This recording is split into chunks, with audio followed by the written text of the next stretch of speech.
Hey everyone, it's a DevOps kind of Monday today here. We've got a lot of DevOps news to go over to you and to go over with you. And then Mitchell and I are going to tell you about what we did on our field trip. All that and more on Techstrong Gang.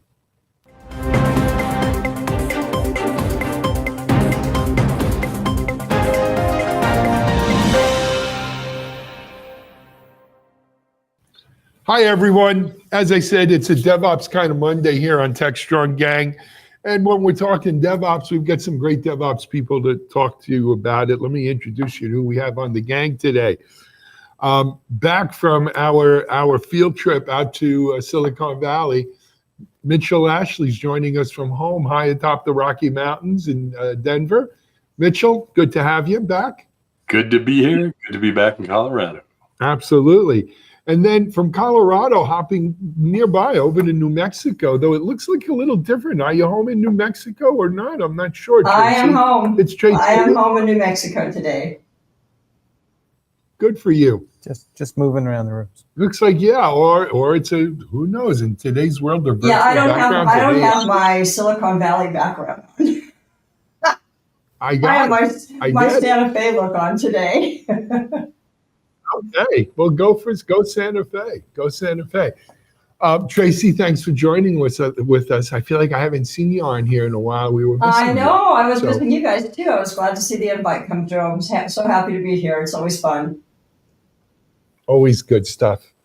And then joining Mitchell and Tracy and I, he's been holding the fort down here all week, I guess, in our Boca headquarters. It's our Chief Content Officer and Yankee Stadium Bronx native, Mike Vizard. Hey, Mike. Hello. Good the Yankees are on a hell of a tear. They are. Welcome back. But the Rangers are a cause for concern.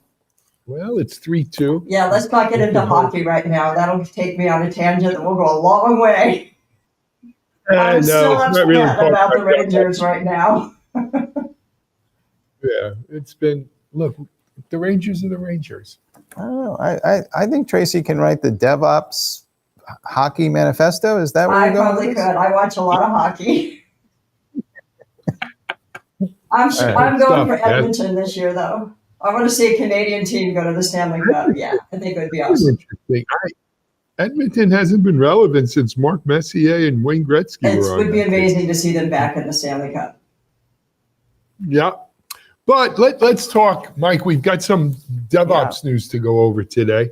So there was at least I found it a bit surprising move, but maybe it's the natural order of things. But JFrog aligned with GitHub on this broad alliance and covers everything from how you're going to connect and provide linkage across your DevOps workflows from the source code sitting over in GitHub all the way over to the JFrog platform where we deal with the binaries. And on that level, it makes a lot of sense. And also, they're going to share some of their AI technologies, and folks will wind up using the GitHub copilots in the JFrog environments and kind of use that to help manage back and forth. I'm sure JFrog will have its own agents as well, and there'll be handoffs between these things. But what's your take on this? You've been looking at these companies for a long time.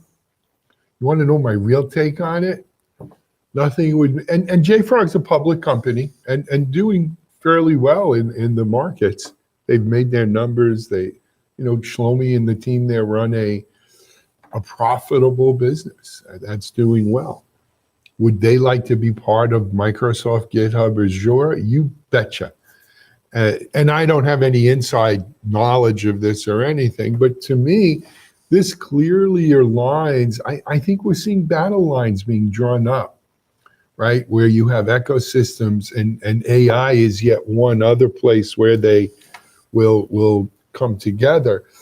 But, they all want to play nice. I mean, JFrog still has to play nice with AWS and GCP and all of that. But clearly, it's appealing to deal with GitHub, who has a rich uncle. And, and everybody wants the rich uncle. Now, on the other hand, GitHub, has been on a mission for years and years now to be much more than a repo. They want to be, GitHub pipelines. They want to be a CI/CD player, and they're GitHub. And their CI/CD offering is probably not as good as, let's say, a GitLab. And so they could use and benefit from some of the JFrog maturity, especially around security, right? JFrog's made a big bet in security. So I see, both of these folks have a scratch to itch, or an itch to scratch, excuse me, and they mutually scratch each other. Tracy, do you see the same thing? Is this the beginning of some sort of elaborate courtship? I would suspect so. We're in a kind of one of those flexes Alan was talking about, and we see a lot of disruption in the market right now, a lot of changes. DevOps in particular, as I keep saying, has lost its shiny edge. I'm hoping that we can bring it back because there's so much more to do in the space. But on this particular offering, there is something that I found interesting, which is the ability to connect. And you would think that this already exists, but it doesn't. The ability to connect a repo to an artifact. So if you have an artifact in JFrog, you don't know what repo it came from. Now, my preference would be that the Linux Foundation and SPDX would start capturing the GitHub repo and put it in the SBOM. That would be really, really awesome. But from a technical point of view, if there could be a connection between the repo and the JFrog between the source code repo and the artifact repo, that would be super helpful. At least it would be to deploy Hub. We've been looking for something like this for some time. So just from that perspective, they are solving an interesting problem in the market. However, I do think that, as Alan put it, it's nice to have a rich uncle, and there's a lot more to be done in this space. GitHub could go a lot farther than they've currently gone in the DevOps space, just in actions. So I think it'll be interesting, and it's something to watch. And I wouldn't be surprised if GitHub purchased JFrog down the road. Wouldn't surprise me a bit. Mitchell, for sake of argument, I will say that this is really an alliance between two companies that have incomplete offerings, and just kind of highlights what the other guys are doing better, right? So GitLab, to your point, and even the folks over at CloudBees with their new platform, they have a more complete solution. So is this just kind of, two companies coming together in an alliance that is maybe signals some weaknesses? What are your thoughts? You said the magic word, platform, right? This is part of that march that moved to platforms and expanding out on interconnection. And Tracy hit it right on the head with what's unique about these two companies. Yes, it's Microsoft with GitHub, but it's not Microsoft directly. It's GitHub, the subsidiary or whatever. But with code repository and Artifactory, right? That isn't something you have in many other organizations that are going to partner together. So that interconnection makes a lot of sense. I think it makes a lot of sense for JFrog because they get advantage of, they can tie into the pipelines and the GitHub actions that are being developed there and help round out what's happening there. So is it incomplete? I think it's more kind of how do they fit together? And there's a nice linkage between the two, a natural fit. They don't overlap and compete much in that way. So it makes a lot, and it also, they aren't partnering, JFrog isn't partnering with Azure, they're partnering with GitHub. So it keeps at least one level of distance between themselves and competing with, other cloud environments with AWS and GCP. I've always thought that GitHub needed a binary repository. I didn't understand why, we can certainly use Git in any way you want, but there is additional features around binary repositories that Git never offered. So I think that this is the time for them to do it because things are shifting so much. But I do have to say that it would be nice to see new innovation, not just integrations. There are many problems to be solved right now in DevOps and security and connecting these dots and connecting a vulnerability all the way out to your production environments. And I feel like we should be innovating more. And I'm hoping that JFrog and GitHub, if they do come together as a complete solution, will innovate around the space and not just integrate. So that's my wish. So I don't think you underestimate JFrog's just a DevSecOps provider, a security play. They have been. Other than this news, look at their news over the last year, 2 years. 80% of it is security related. I think that is a huge thing that GitHub wants in on is that, security within your CI/CD pipeline. Look, just because they're hanging out together doesn't mean they're getting married necessarily right now. I think the other thing to look at is, okay, now with these two sort of, working together, what does that mean for CloudBees, GitLab, Harness, some of the other big CI/CD platforms, right? I was citing that kind of segues into our second story where we're going to talk about Harness recently made an acquisition. What does it mean for Google Cloud, GCP? Well, let me ask you this. Do you think as we move into this AI era that we are going to see all these different companies and mergers and acquisitions in a wave driven by, to Mitch's point, the desire to create a platform that is AI infused and, all bets are off because we're going to reinvent the platform as we know it? I think there is part of that. I think another part of it is with AI is going to render a lot of companies in the ecosystem. It's going to take away the barriers to entry for a lot of these companies, and not just in CI/CD, but in observability. A lot of the different areas that we play in here. It's going to be a lot easier, let's say for a Google, using some AI technology to quickly beef up their platform around these things. They may not need to do a partnership or a huge acquisition of a public company like this. A lesson I learned, Brad Feld always said, is you want to be in the top 3. If you're not in the top 3, get out. And when markets consolidate like this, it's the top 3 people who make out, right? They get great multiples. They have great financial outcomes for their shareholders. If you're not in those top 3, you don't get as great a return. And what we could be seeing here is the beginning of as Humphrey Bogart would say, a beautiful friendship, Louis. Yeah. Tracy, to Alan's point, does AI help the startup more or does it help the incumbent more? Well, if you're a startup and you're not talking AI, you're probably not going to be a startup for long. Let's just put it that way. But I don't, first of all, as a small company, it is hard right now to recruit and find people who are really solid in really understanding large language models and being able to put this stuff to work.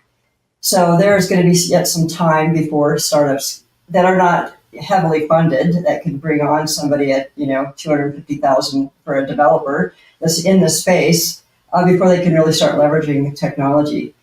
And as I always say in our space, in the DevOps space, we don't have a good large language model to pull from.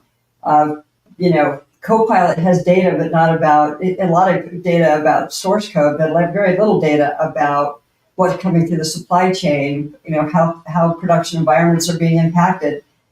So, from my perspective, when I'm looking at AI in the DevOps space, I think we have a long way to go. Now, in other industries, I think that AI will push startups because it's created a brand new economy, right? We have a whole AI economy. But eventually, I think we had this discussion once before. It's not going to be a product. It's going to become a feature. So I think we're going to get to that pretty quick. I was going to say if we get to the point with AI generated code where we can really give it some hefty challenges, problems, it can eliminate barriers to entry into market, right? If let's say I want to go after the same market that this company that just came out with a product. Maybe it's a startup, so it's an early addition to that. How quickly can I develop my own capability, either into my existing code or creating a new product? If I can create code really fast, and I can close the gap in a much shorter period of time, I think that's what we're all wondering about.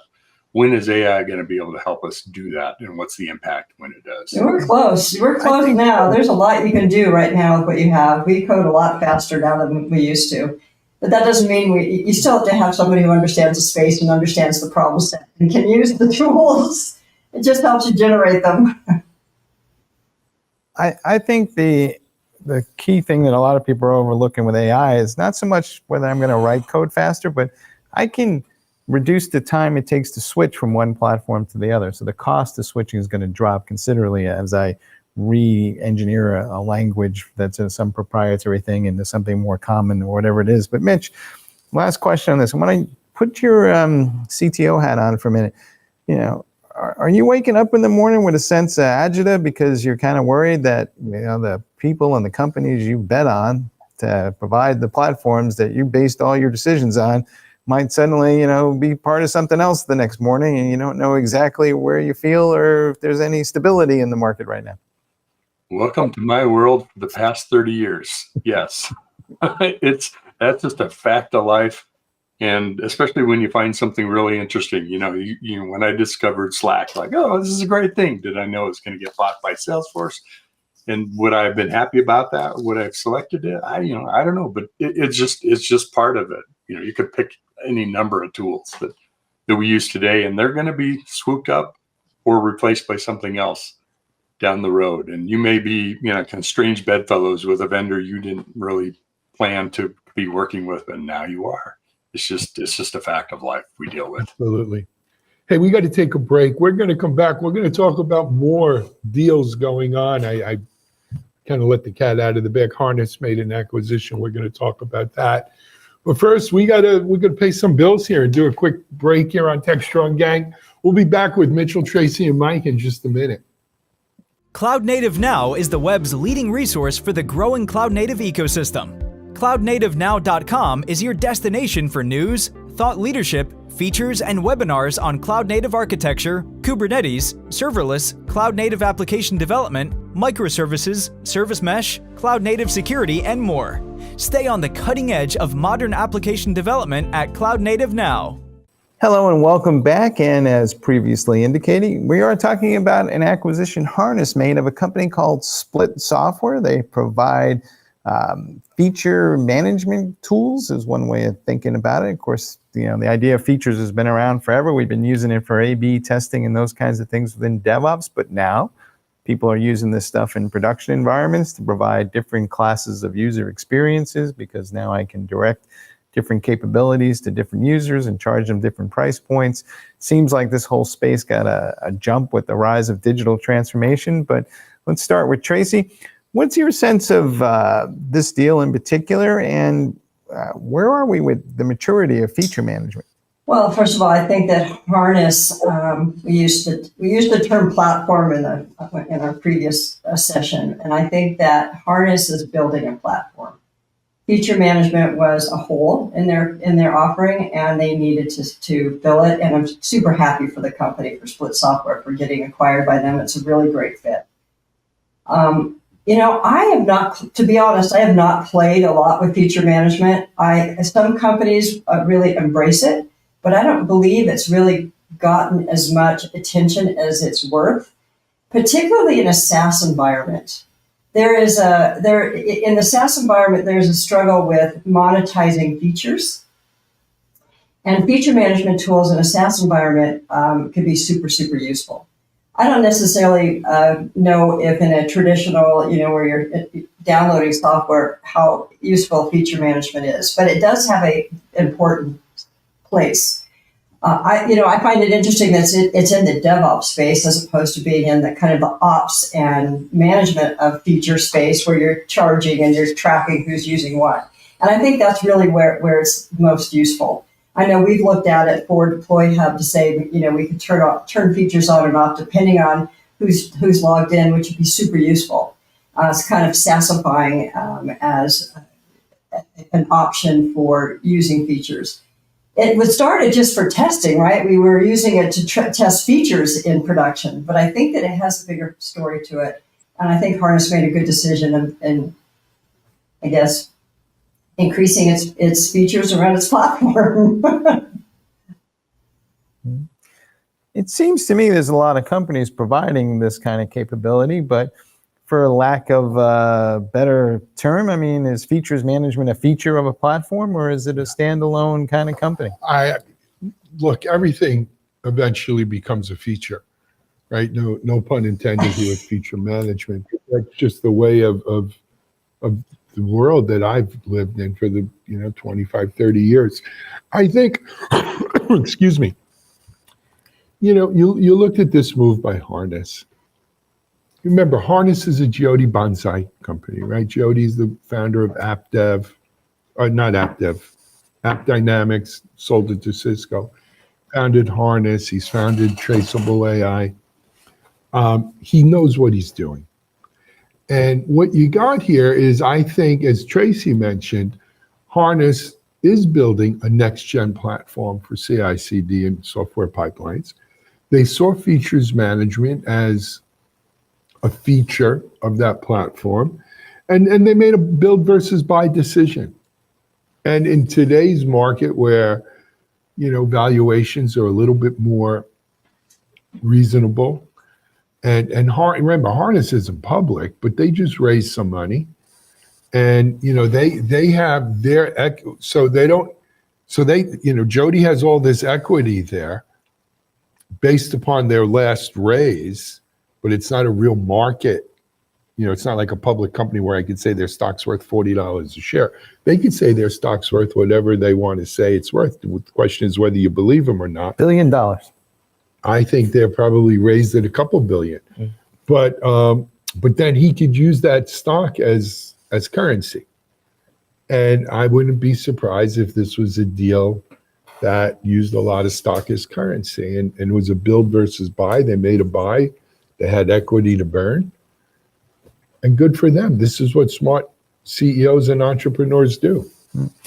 Tracy, to our last conversation, we didn't really talk about the role venture capitalists play in this dynamic, but it seems like a lot of the times the currency that Alan's talking about is, quote unquote, funny money between the VCs being exchanged for shares and stocks. And how much does that impact these mergers and acquisitions? I don't really understand the venture capital space as well as I should, and it has changed. VCs have changed so much over the last 4 or 5 years. It's not the same VCs that we knew, before COVID, let's just say. But in the case of what Al was pointing out, if I was Split Software, if Deploy Hub, if Harness came to Deploy Hub right now and said, we want to invest in you. We're going to do a pure stock exchange.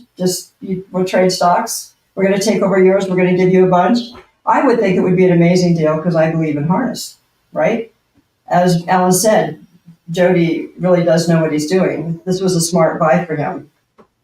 But in the VC world right now, I haven't seen anybody really interested in the DevOps space because everybody's talking about AI, and stocks have nothing to do with it. It is pure who's going to win in these particular spaces, and everybody's running kind of crazy trying to come up with the next AI tool. And there's a ton of the startups out there. You look at what they're doing, and sometimes I have no clue what they're up to.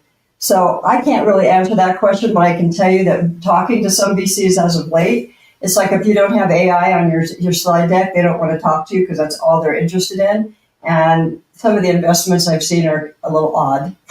It's definitely not the same market as it was in, let's say, 2017, 2018. It's changed a lot.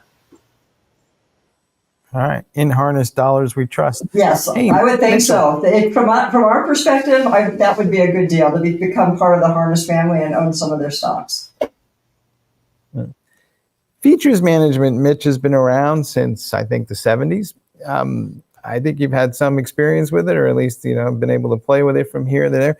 What is the current state of this stuff? Because I kind of do scratch my head. I go, wow, this is pretty cool. But then to Tracy's point, it's undervalued and people don't seem to know what to do with it. Is it hard? I mean, why isn't this more pervasive? Well, if you've done feature management to an extent, you find out very quickly. You get past about the third or fourth or fifth feature you're flagging and turning on off and on. You get into 20, 30, 50 features. It gets very complex very fast. of what each one of those does, what code it affects, what functionality it delivers. So having a management capability, I think, is a valuable thing to have if you're really bought into feature management. I think feature is a misnomer. It was feature. We used it back in still secure days to enable features, functionality. But I think it's really functions in some way, because you can deliver software very quickly, you may deliver code into production you're not really using, and so you turn it off. And you can do that with feature management kind of platform. I'm gonna take a flyer here. I'm guessing, I don't have any inside information. If I'm building a platform, one of the features or capabilities I think I want for my own platform, feature management. I think they bought them for as much as use in their own product, as well as to fill in a capability of what they offer their customers. So I think if that's the case, they got double their money worth of what they paid for it. It's a smart deal then. You're right.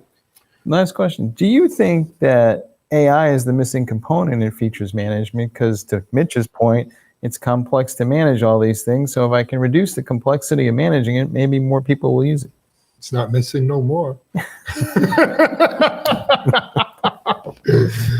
AI is AI part of that. AI is a part of everything. Is it, I feel like if I went on Jeopardy and just answered every question with what is AI, I'd win.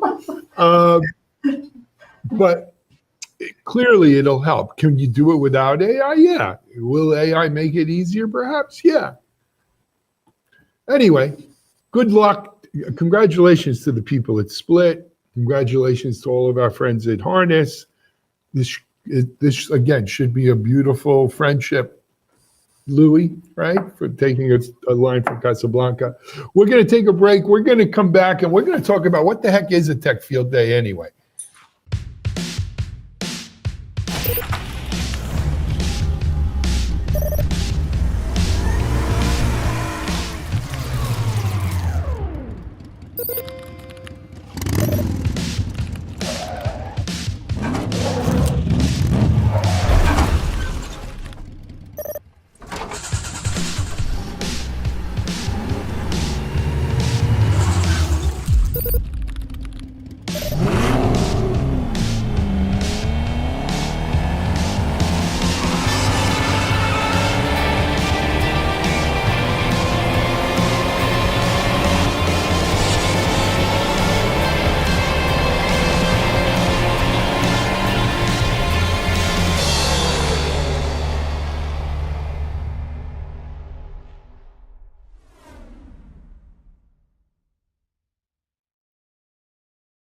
So, as I intimated earlier in the show, Mitchell and I were off on a trip to Santa Clara this week, where we were delegates at the inaugural App Dev Tech Field Day.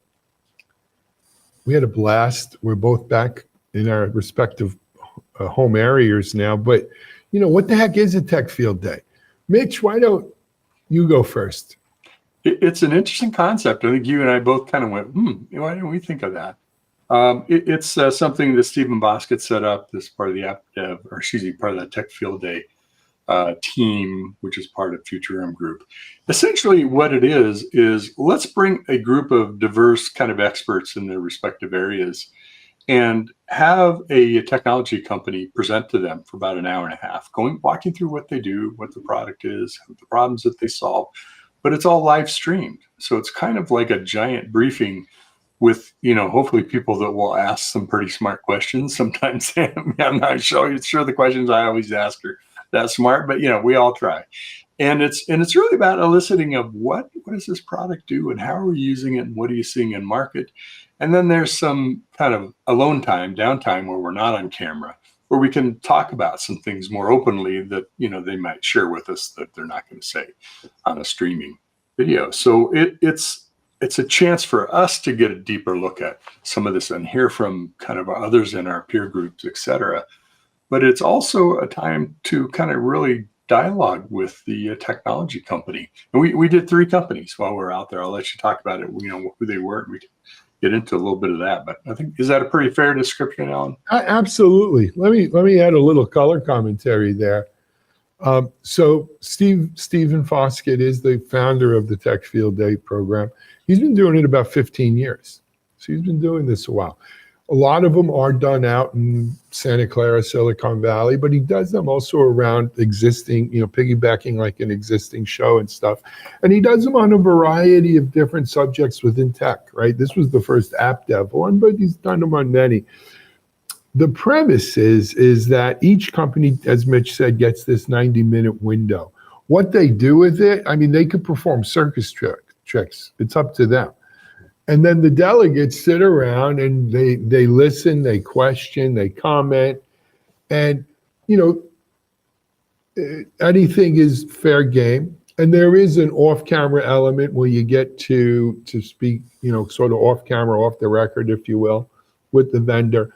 I think what makes it really nice, though, is number one, most of the vendors are the three that we saw. Well, Google Cloud was one of them, and they didn't have their CEO there. But the other two vendors were Mesmo and Catchpoint, and they both were represented by their CEO. So you had a chance to really talk to their CEO and hear him talk about his vision. In this case, they were both hims. Talk about their vision for the company. I asked Steven, and full disclosure, right? Tech Field Day was acquired by Futurum. I think it closed in April. So, and we've signed an LOI with Futurum, and so, we're almost hopefully going to be sister companies or sister units within Futurum, and we're going to work a lot more with Stephen and the Tech Field Day team. We actually streamed it on the Techstrong TV platform, and we will be streaming all future Tech Field Days on Techstrong TV platform. We'll also be doing the Tech Field Day podcast on our Techstrong TV platform, as well as a lot of the content stuff that they did over there, because the parent company for Tech Field Day was Gestalt IT, and you'll be seeing a lot. We'll be working closely with them, and more details to come on that. So far I got reality TV show for IT, and can I get voted off this island, or how does that work? You can get voted off the island, but and to be fair, look, those vendors are paying money, so. I don't know if you want to vote them off if they're writing checks, but anyway, but you could certainly tell them, I think your messaging is off. I think your product's not good. I mean, you can tell them whatever you want. The way Steven explains it is he figured out almost like how to do an event, a conference event without having a conference expo floor, without a lot of the nonsense. But, you get these companies presenting from high-level folks to what you hope is an intelligent delegate representation, asking the questions that the people out in the world want to know. It's streamed live, and then it's available on YouTube or Techstrong TV in this case. And he's been doing it 15 years. People like it. Yeah, and the important thing is anybody can watch this. I mean, the delegates are there, but everybody can see what's going on. It. Anybody can watch it. You don't even have to register. They don't know your name. You could be, you could be a dog on the internet and watch it. Yeah. Tracy, sounds attractive. What do you think? I really have been waiting for a disruption in the trade show space. I am really tired of expo floors and breakout sessions. Maybe it's just the time I've been in the industry. This format sounds far more interesting, to be quite honest. It seems more honest and more productive. I would be very interested in doing something like that. I'll tell you, Mitch, you want to say something? Go ahead. I was going to say, I think the two-way part of this is something that is underestimated. It's one thing to go to the trade floor and have the people speak at you, when you're watching the demo, sitting down, or you try to go get a one-on-one, you get, maybe 5 minutes if you're lucky. The two-way part of this dialogue, you learn as much from the questions that people ask. I would have asked that question too. So I think that's a real positive. It's an evolution. You talk about disruption of the trade show. It's got some other benefits, I think.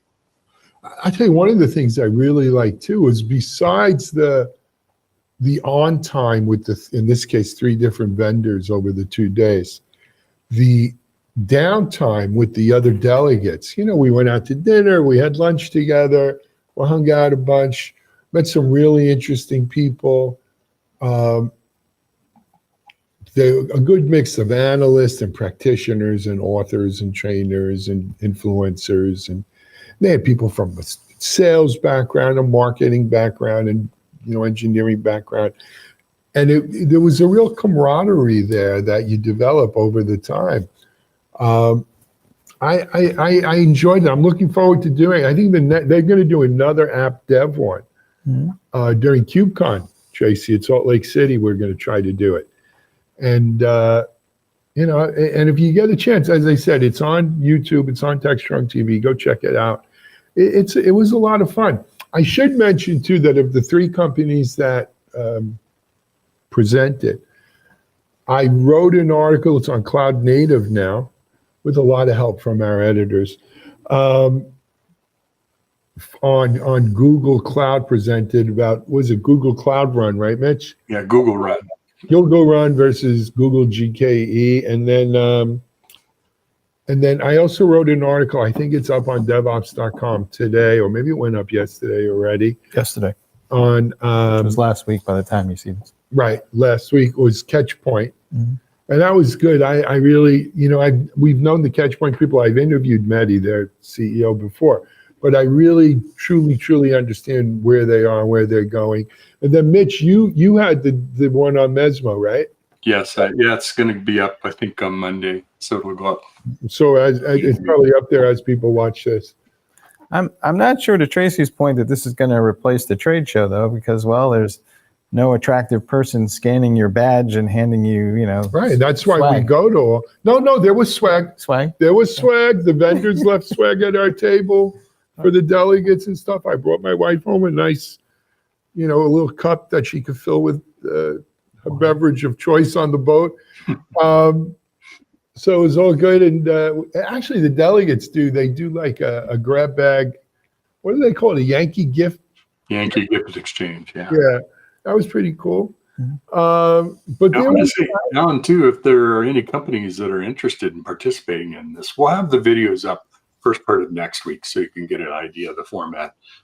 But if there are any folks that are interested, would like to be one of the companies featured on this, just reach out to Alan or myself. We'll be glad to get you in touch with the right absolutely. And I'll tell you, 2 of Mesmo and Catchpoint CEOs reached out to me privately on LinkedIn. I saw it on my way home last night on the plane to say they had a great time. They'd like to do it again, and they wanted to talk to me about some other things anyway. But it's an intimate, great environment to learn about what these companies are really doing, and also helping them kind of sharpen it too, to sharpen their thing. And just quickly, self-serving, as we continue down the road with this Futurum Group, merger, I see a very tight integration between Stephen and the Tech Field Day stuff and what we do here, because they need the distribution, I think, that Techstrong brings to it. We could help each other a lot. There's a lot of pieces. I mean, Paul Nashawati, who's the Futurum Group analyst on DevOps, was there doing, what's it called? DevOps Dialogue, which is kind of his podcast thing on YouTube. So we had a chance to spend some quality time with Paul. There's a lot of goodness all around there. I had a great time. I mean, I highly recommend it. Check out the videos, Tech Field Day. It's good stuff. All right, sounds good. And can we vote for delegates in the future? I mean, yeah. Yeah, well, you know what? Maybe that's something we could do. We could vote. Now, you can be a convicted felon and be a delegate. Oh, well, we're not going there. Sorry. No slates of fake delegates either. You Yeah, can't. no, I'm not going. I'm sorry, we're not going there. Actually, I do have an announcement though. Starting, I think it's June 20th, which is a Monday. Big news here at Techstrong. We're moving Techstrong TV and the Techstrong gang to 5 days a week. Now, we've always been on 5 days a week, not Saturday and Sunday, obviously. But usually 2 of those days, on Friday and Wednesday, we would do best of repeat shows. Where, there's so much going on in the tech world, and a lot of it's driven by AI, certainly. And we have so much more content with our friends from Futurum Group, like Tech Field Day and Paul Nachawati, and we've had Lisa Martin on and Steve Dickens and the infrastructure. I forget what they call that. Infrastructure Matters podcast. Infrastructure Matters podcast and 6.5 Media. We have a lot more content. So our aim is to go 5 days a week, 4 hours a day. And it's ambitious. Our AV people are breaking under the strain, but they'll get up to speed and they get used to it. They're long distance runners. So stay tuned for that later this month. And really, we hope you enjoy this. We'd love to hear from you about what we're doing. Someday we might even have a live studio audience. You know what? That would be great. Like, I would like to do the David Letterman Theater in New York City. Would be a personal thing for me, but I don't know. Or we could all go to Albuquerque. I think you should do a wait, don't tell me style. There you go. Future cities. Go to Chicago and do wait, do that. don't tell me. I love that show. I listen to it all the time. Denver, Colorado. We could be like the NFL draft, city to city. Anyway, I think that's going to end our text show. We got a little loopy there today. I tried it at 1 a.m. last night, guys. I hope you've enjoyed this Techstrong gang. We will be back tomorrow with all new, fresh content and more gang members on here. But until then, on behalf of Tracy Reagan, Mitch Ashley, Mike Vizard, and myself, Alan Schimmel, have a great day. Stay tuned for the rest of Techstrong TV today. Bye.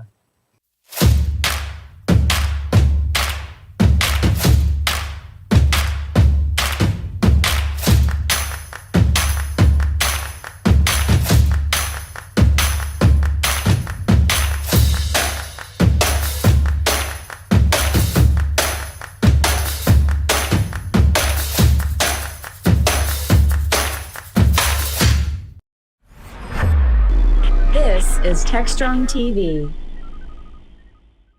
Hey, everyone. Welcome back here to Techstrong TV. I'm happy to have, it's actually his first time on Techstrong TV here, so let's welcome him. Patrick Joyce. Patrick is the global residency CISO over at Proofpoint. Hey, Patrick, welcome to Techstrong TV. It's nice to have you on. Hey, Alan, it's happy to be here. Thanks for the invitation. My pleasure. So, Patrick, the way we do things here is I always like to kind of let our audience get an idea of who it is that they're talking to or who's talking to them, more accurately. Why don't you give kind of folks a bit of your journey and how you got here today? Oh, one of those convoluted journey stories. Well, great. Yeah, I've been with Proofpoint actually less than a year. I joined last fall in this role. I've just spent the last 18 years at Medtronic, world's largest med tech company. I was the CSO and the CISO for the company for the past 10 years. So I had a combined role of physical security, cybersecurity, did some stints in there of product security and privacy and audit and other things like that as well. So spent a long time there in that role, built a great team and worked for a great organization.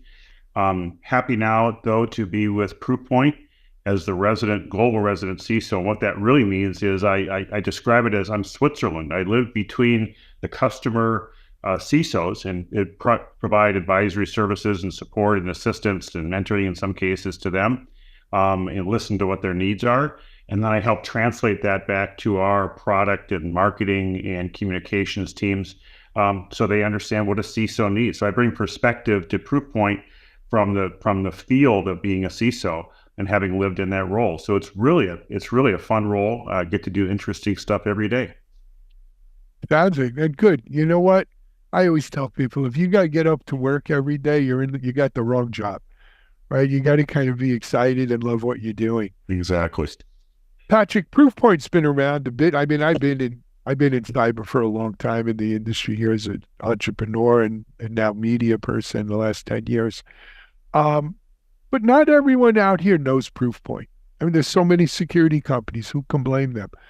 For people maybe who have heard the name or haven't heard the name, but in any event, not sure what Proofpoint does, how would you describe Proofpoint to folks? Yeah, well, it's a great organization, and I was fortunate to be a customer of Proofpoint and then also serve on their customer advisory board for the last 5 years. So I got to know them pretty well. Proofpoint is one of the larger security companies out there. Been around for a lot of years. Has grown significantly. A couple stats that you might find interesting. So for those that don't know who we are, we protect, frankly, the world's email. Our focus is on being very human-centric, protecting people and the vulnerabilities to people through email and other activities, and then defending the other side of the house, which is the data, being data-centric and focusing heavily on making sure that the sensitive data stays within organizations and all the other activities in between that. So just an interesting stat, Proofpoint protects, I think the number right now is 86 or 88% of the Fortune 100 email. And I think somewhere in the area of 68 to 70% of the Fortune 1000 email. So that's a significant volume of very sensitive data flowing through our platforms literally every second of every day. Sure is.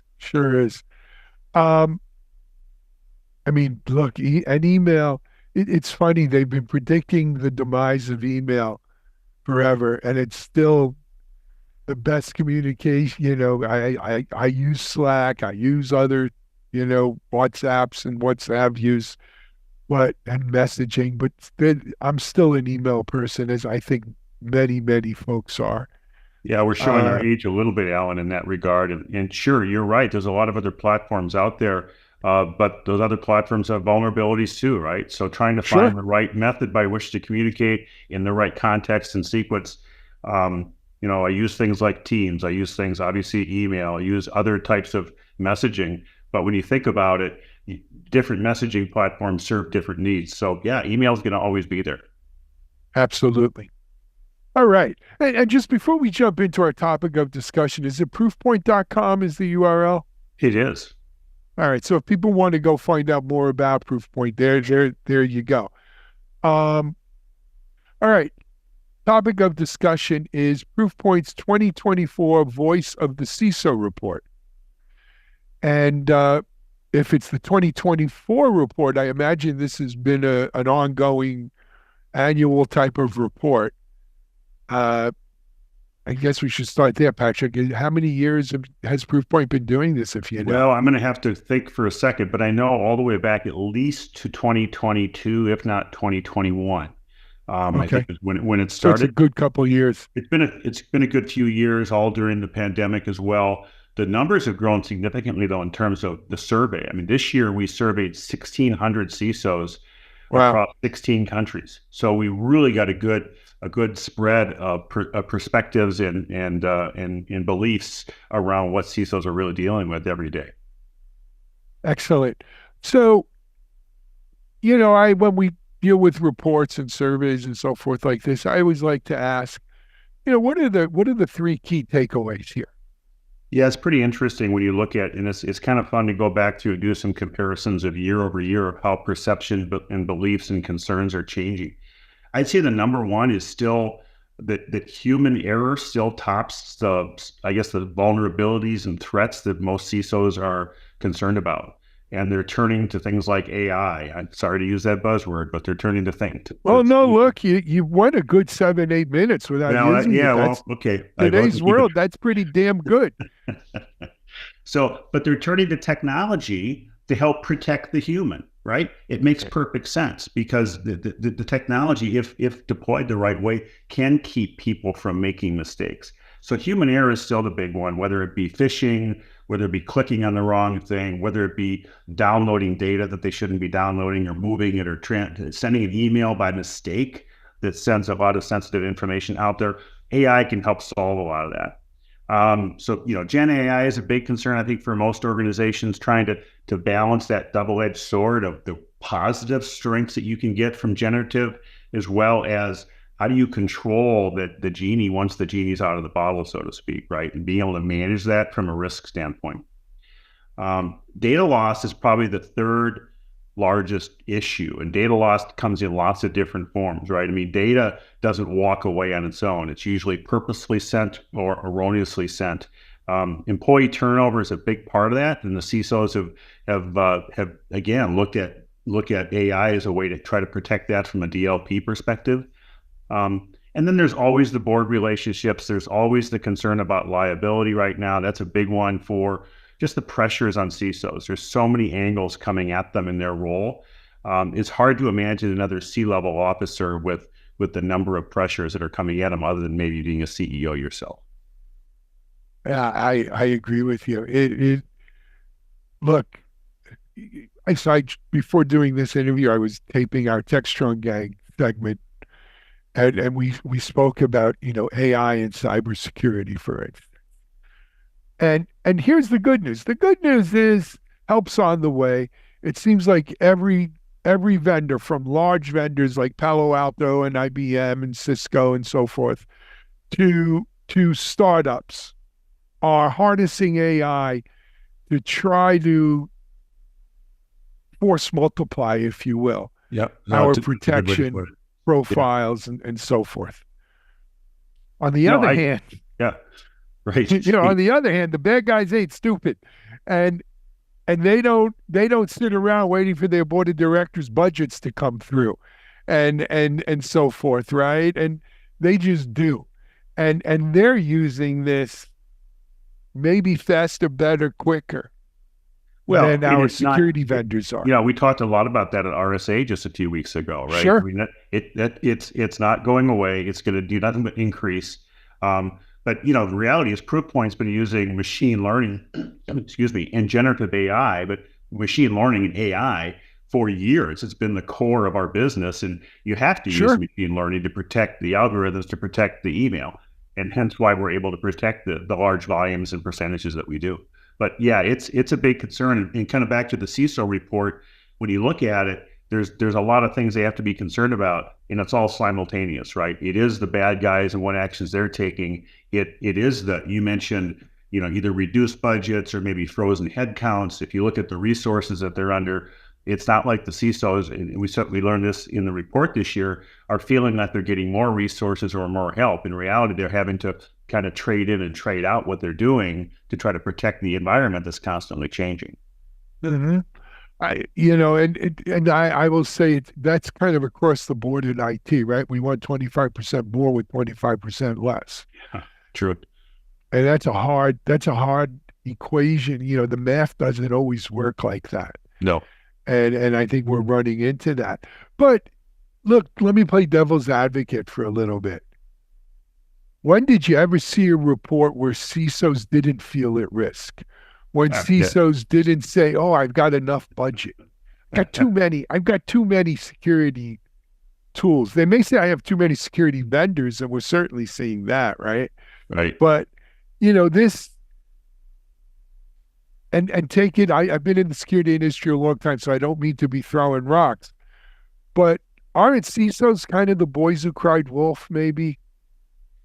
Hard to say. I think to some degree it depends on the industry, because I think there's been a lot of that maybe have been more resources than others. And I don't know, it's hard to say, because the reality is you're only as good as the last incident. You're only as good as the last thing that occurred. But here's the problem with being a CISO. Yes, you're only as good as the last incident, but you're not only as good as the last incident that you prevented, because no one knows you prevented it. It's the crime. And that's always been the problem in security, right? No news is good news, but no news is no news. Well, one thing actually we're trying to do and I always refer to it as the crime that never occurs. We're working really hard at Proofpoint to put technology in place, to your point, to prevent the things, but then be able to give the CISO the ability to be able to quantify and communicate what their technologies and teams have been able to avoid, right? And try to put some quantification around it. So you're right. You're only as good as the last one that never happened. But that's the nature of the beast. That's the nature of the business. It is. Got to get used to it. Yep. There's always something in a report that surprises you, Patrick, that, hey, seems counterintuitive. Didn't see that coming. Anything here that kind of jumps out at you that way? It did a little bit. One of the takeaways we had, I got to look at my notes here. It said that most CISOs are more fearful of cyber attacks. 70% felt at risk of experiencing a material cyber attack in the next 12 months. So that's a big number. That's up a little bit from last year. It was 68 the year before and 48 the year before that. So it's still rising a little bit. But with that concern, or fear is maybe the word, they feel more prepared. They feel like they're in a position to deal with, respond to, address, mitigate those attacks. I'll take that as a ray of hope, right? So yes, the risk is increasing, but they're also feeling more prepared to deal with them and respond to them. So I was a bit surprised to see that. So kind of flies in the face of the cry wolf thing a little bit. But maybe it means that some of the work that they've been doing over the last few years and the partnerships we've all had across the industry are paying off. Well, so here's my take on that for what it's worth. I think we take both of those metrics, right? The 70%, but yet they feel more prepared. I think a part of this is the realization that we've come to in this industry that no matter what we do, short of unplugging from the internet or something, and even then they'd find a way. No matter what we do, we're not going to totally prevent material cyber attacks. Never. Right? No. We could try and we could thwart, but we're probably not going to just totally prevent material cyber attacks. And as a result of that, the balance, the pendulum has swung more to the response rather than prevention aspect of cyber defense. And I think we're starting to see that really kind of in spades now, where organizations feel better prepared to respond because they know it's not if, it's when. Oh, absolutely. And that's been a term for a long time. So they're spending more money on things like DLP to prevent stuff from going out the door. Yep. They're spending more time on education and training because they always feel that if you can protect the human, you'll protect some of the risk on the front end. That's the weakest link. Exactly. But they're also they want to rely more on AI, like I said, and they also want to rely more, frankly, on ransomware to cover risks and mitigate risk on the back end. So it is a before and after kind of thing. It's a front door and back door. But you're right. You have to focus as a CISO on that full spectrum. Yep. I don't disagree. Here's the bottom line for me. It's still hard being a CISO. And one of the things we saw last year is, CISOs with criminal charges, CISOs with SEC kind of charges. And, it's a hot seat. And it's always been a hot seat. Patrick, you know that. I mean, the fact that you were at one place for 10 years is probably kind of up near a longevity, record. Or it shows a lack of intelligence, maybe, but either way. Well, could be that too, yeah. But, the average CISO is an 18-month lifespan. Something like that, I think, is what the numbers show. So it's not an easy job. And quite frankly, in today's AI jacked up environments, it's not necessarily getting easier either. It'll be interesting to see the 2025 Voice of the CISO report, what's changed as a result of this, because the other thing is things are happening so quickly. I was at RSA too. We were sitting on Broadcast Alley all week. We did our DevSecOps event there on Monday. Things are moving faster. And we used to talk about the internet time and crunch time. Well, now AI seems to have crunched that even more, and things are really happening. So, buckle in, strap on, and get ready, I guess, is the mantra. Yeah, I would agree with you. And the expectations of a CISO are not going to go down; they're just going to go up. One of the stats that came out of the report, which did not surprise me at all, was that 68% are concerned about personal liability. Well, you talked about that, but right. 72%, this is a great number, 72% would not join an organization that does not offer D&O coverage. It seems common sense in today's world. Well, so that jumps out to me, Patrick, is what the hell are the other 28% thinking? I've asked myself the same thing, Alan. I have. I don't know if I'd want that job without it. Yes. Anyway, hey, Patrick, we're about out of time. I want to thank you for coming up on here. We did mention proofpoint.com is the URL. Is there any specific URL that they can get a hold of this report, or is it just off the go front to the page? Proofpoint. Yeah, just go to the proofpoint.com address and click on. There's a couple tabs on top. If you click on CISO, you'll be able to get the links there. It's probably even on the front page right now. So Excellent, man. Patrick, thanks for joining us on Techstrong TV. I hope this won't be the last time. We'll see you back on here soon. I will welcome the invite again, Alan. Thank you so much. All right, Appreciate you taking anytime. the time. We appreciate you and all you guys are doing. Good luck. Thanks. Patrick Joyce, Global Resident CISO at Proofpoint, here on Techstrong TV. We're going to take a break. We're going to be back with our next guest in just a little bit.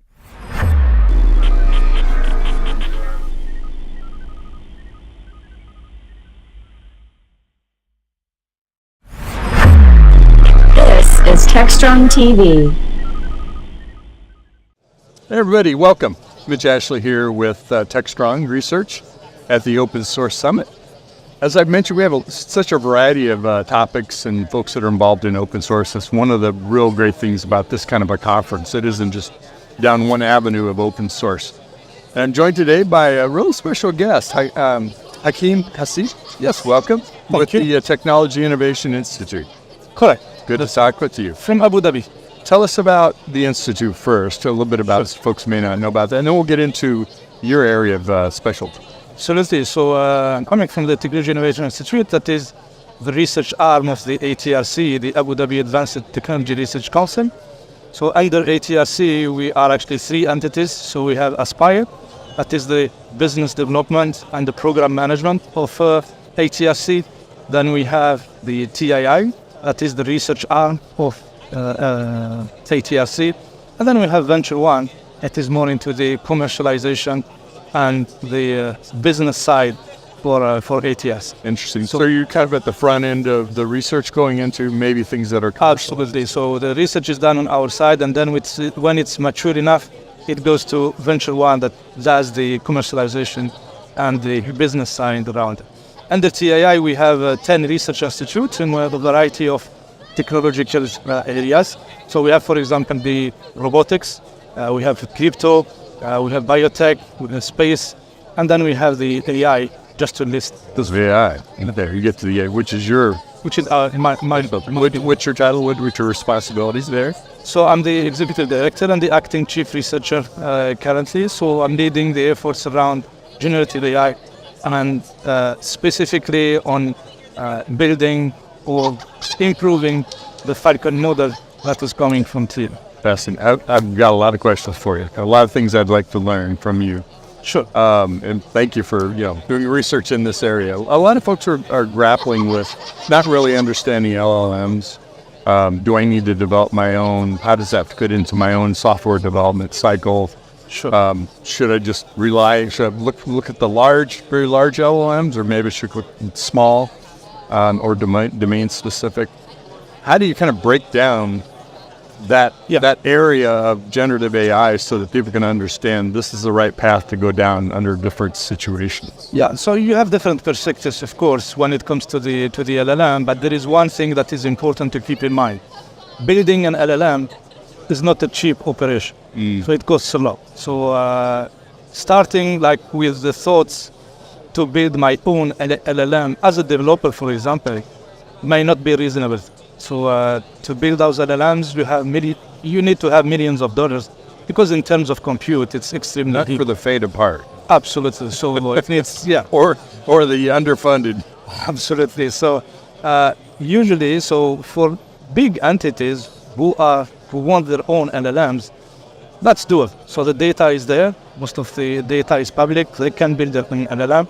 But when it comes to the development and to the open source community, I would say, it may not be worth building an LLM from scratch. So taking existing LLMs and then building on top of that by doing some fine-tuning, for example, it is much cheaper and much more straight to the point. So we have actors like TAI who are building those models, the core model, and then we have the developers who can come and then add some specializations of those LLM through the fine-tuning. And then you have all the applications that would come on top of that. So my recommendation is more If you do not have the budget to build your own LLM, you just take the LLMs that are existing there, especially on the open source world. They are accessible. You can see what's going on inside the LLM. It is transparent. Take one of those, build, get your data, fine-tune it, and then build your application on top of it. I think many of us know about Hugging Face as a source for LLMs. Is that the best source for open source, or kind of individual projects are the right? Yeah, you have a lot of actually locations on the internet that are sort of providing those open source. Hugging Face is something that we have been using now for long, but you have small projects that are coming on. There is a huge diversity actually where you can get those LLMs. You have also the hyperscalers like AWS that are offering those models. So you have different parts on the internet where you can get those models. Fantastic. I was having a conversation with kind of DevOps architect person earlier, talking about we seem to be in the era of more co-pilots than you know what to do with when it comes to generative AI, which kind of seems like the entry level for adding AI, generative AI, to a product or technology. What do you see as the next evolutionary step that companies would take if they've gone down the chatbot or the co-pilot route? Yeah, one of the things, the needs that are there all the time, and we need to find a solution for it, is basically the reasoning capability of these models. So nowadays, we are more into this generative dimension, where the model is able to generate either text or image or a video or a sound or something like that. But you don't have really a huge reasoning capability.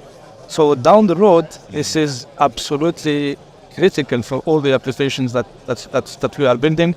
And if you want to get the LLMs within the critical infrastructure, the reasoning has to come there. So this is why most of the community around the LLMs is exploring this path to find ways on how to integrate this reasoning to make sure that the LLMs will not just generate content, but somehow they need to think before they generate the content. Does that help with, hallucinations on one end of the spectrum, but also more deterministic outcomes? Because there are situations where there may be a lot of probable outcomes, but I need kind of reliable certainty. Yeah, we need a lot of certainty. And then, like what we see today is mainly the model itself.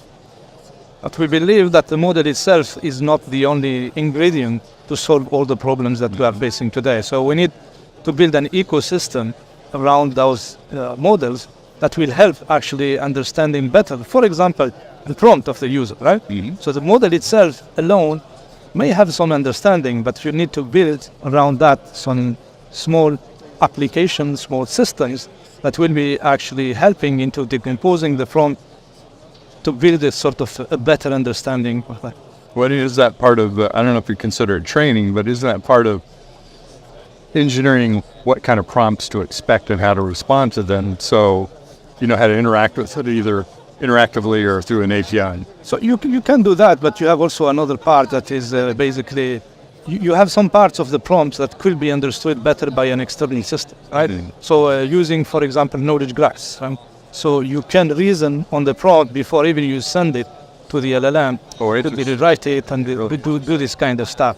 So the model itself may not be the answer for everything, but the ecosystem that will be built around that will be actually supporting and improving these models.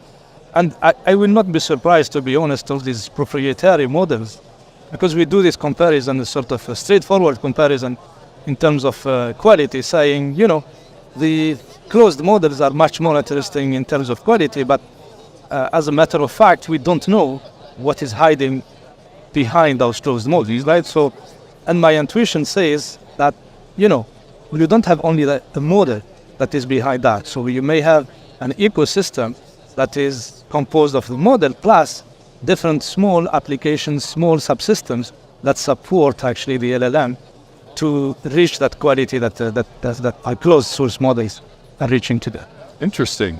Yeah, I think that's maybe for the folks that are newer to generative AI, the assumption is that, hey, if I can take my own unique data that's specific to my business, you train the model or build that into an LLM, that's one of the ways that I can do something that's differentiated from by competitors, for example. But it isn't always necessary to go to generative AI route. I mean, you can do other things, ML, other kinds of vector systems.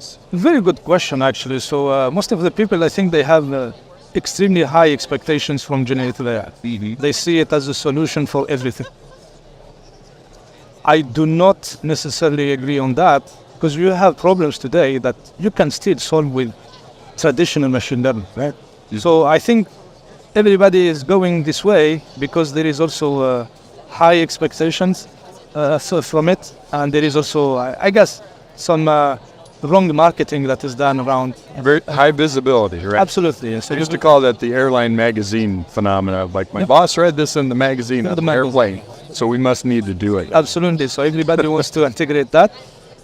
The use cases, honestly, most of the use cases as of today can be solved by the traditional AI. So there are some use cases that become interesting. For example, the call centers use cases, interesting enough that it's a chat, is an interaction. So you can integrate a lot of generative AI.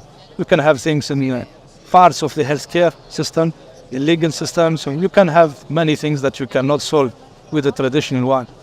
But when it comes to, predicting the weather, probably you don't need to integrate straight away the LLM. We already have non-deterministic models for that. Exactly, that's the thing. So getting these models into production will still take time. Getting them into critical infrastructure will take time.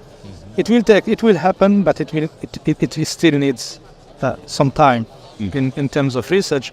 And the generative AI is not sort of the answer for all the problems that we have.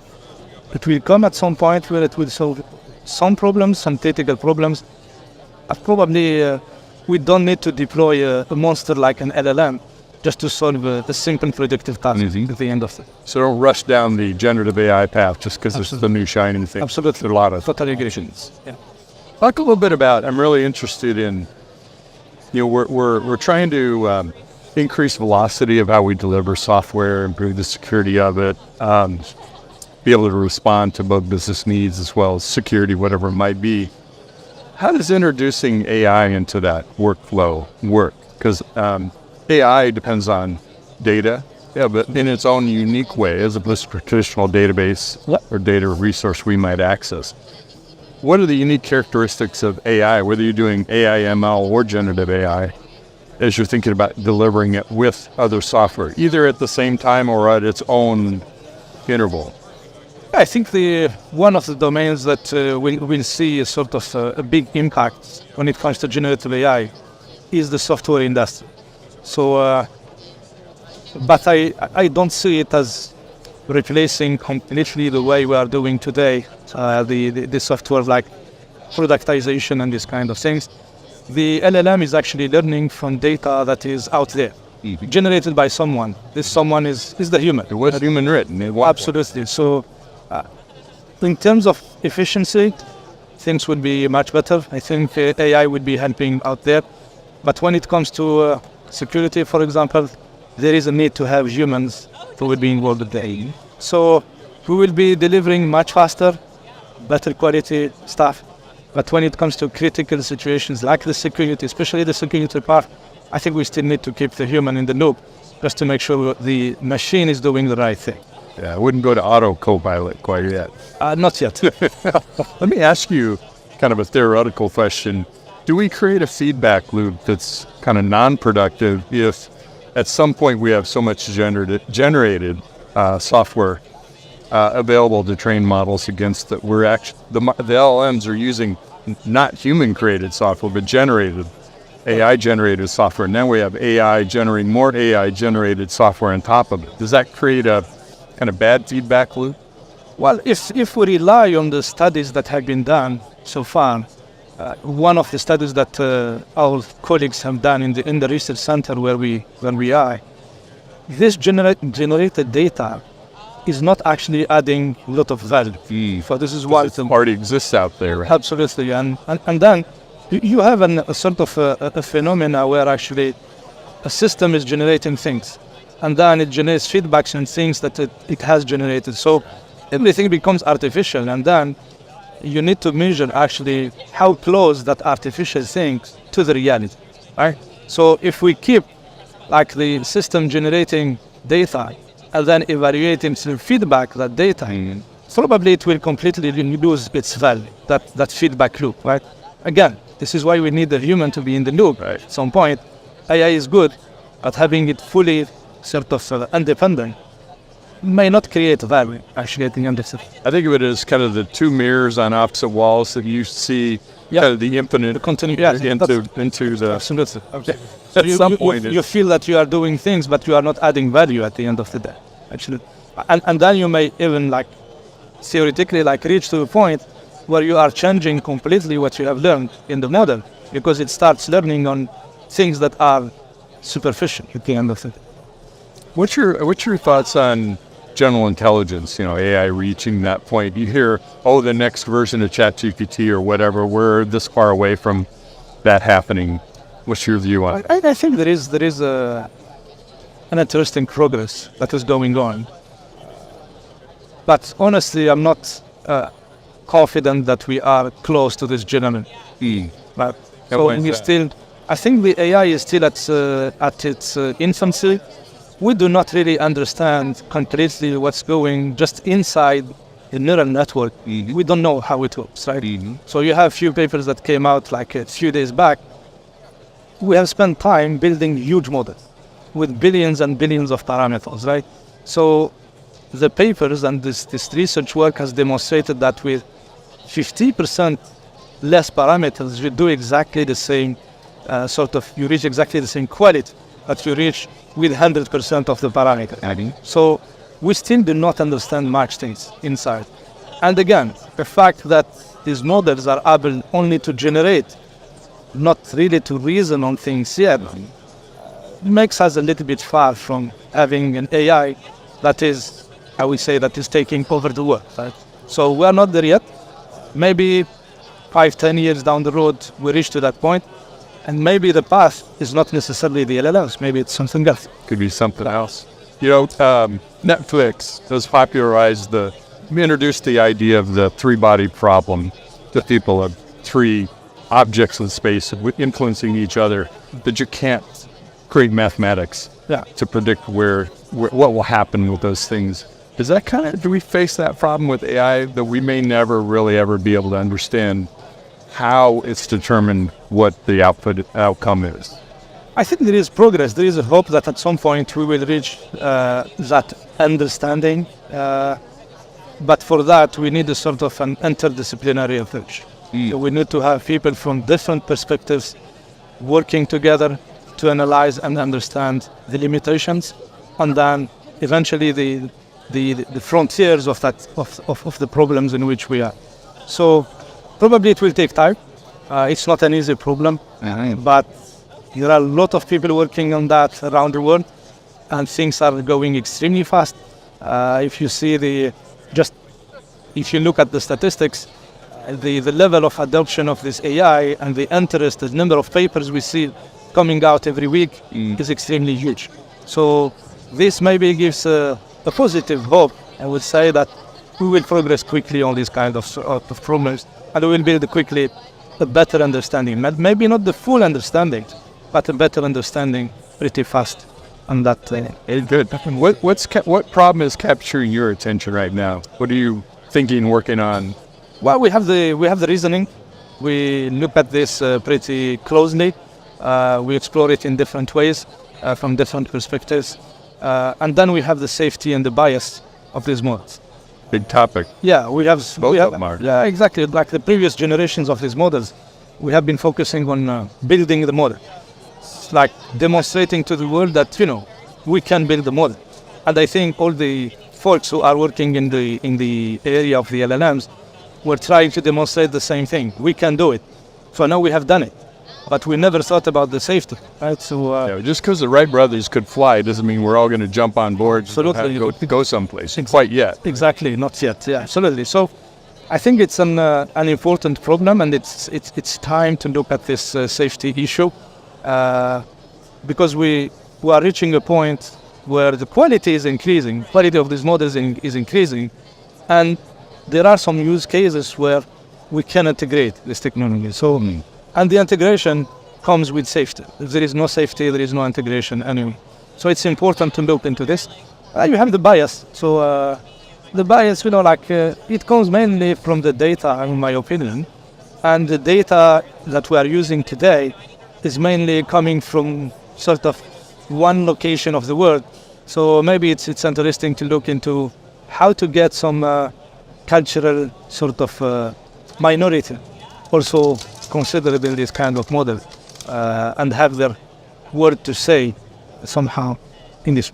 Fascinating. It's been a pleasure talking with you about it. I feel like we could go out to dinner, have drinks afterwards, cigars, talk about this for hours and hours. I've enjoyed doing that. So thanks a lot, Kim Hassi. Very nice to meet you, and appreciate your work and research and helping advance the state of the art and solve those work on those tough problems. Absolutely. With a lot of other smart people. We'll continue. Thank you very much for your time. Thanks for the discussion. And I hope we will have an opportunity again. You bet. Fantastic. Thank you very much. So where are you going to hear a conversation like this, right? You don't walk up to the water cooler and suddenly bump into a Hakeem every day. So it's a great pleasure and a privilege to be talking with folks like him. We'll be back with more interviews, so stay tuned with us on Techstrong TV.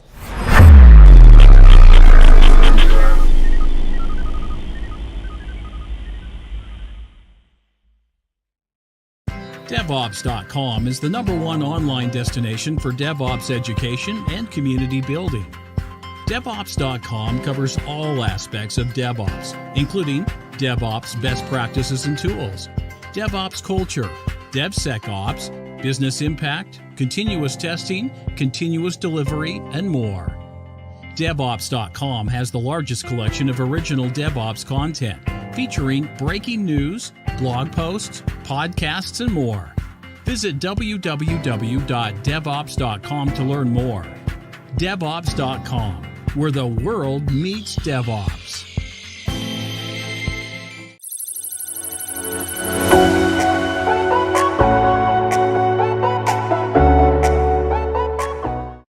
Hello, and welcome to our Leadership Insight series. I'm Amanda Razzani, and I'm here today with Rodolfo Rossini. He is the CEO of Ver Computing. How are you doing today? I'm great. Thanks for having me. Can you share a little with our audience about Ver Computing and what are the services that you provide? Ver Computing is a British-American company.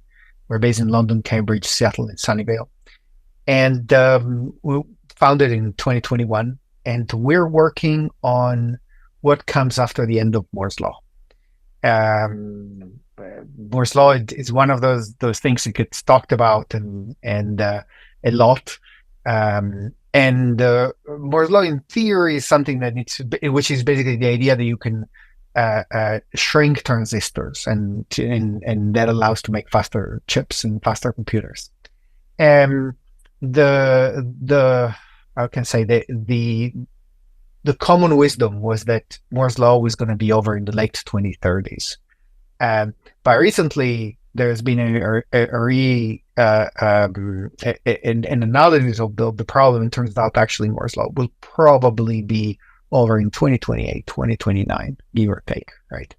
At that point means we still can shrink transistors, but we're not going to get faster computers.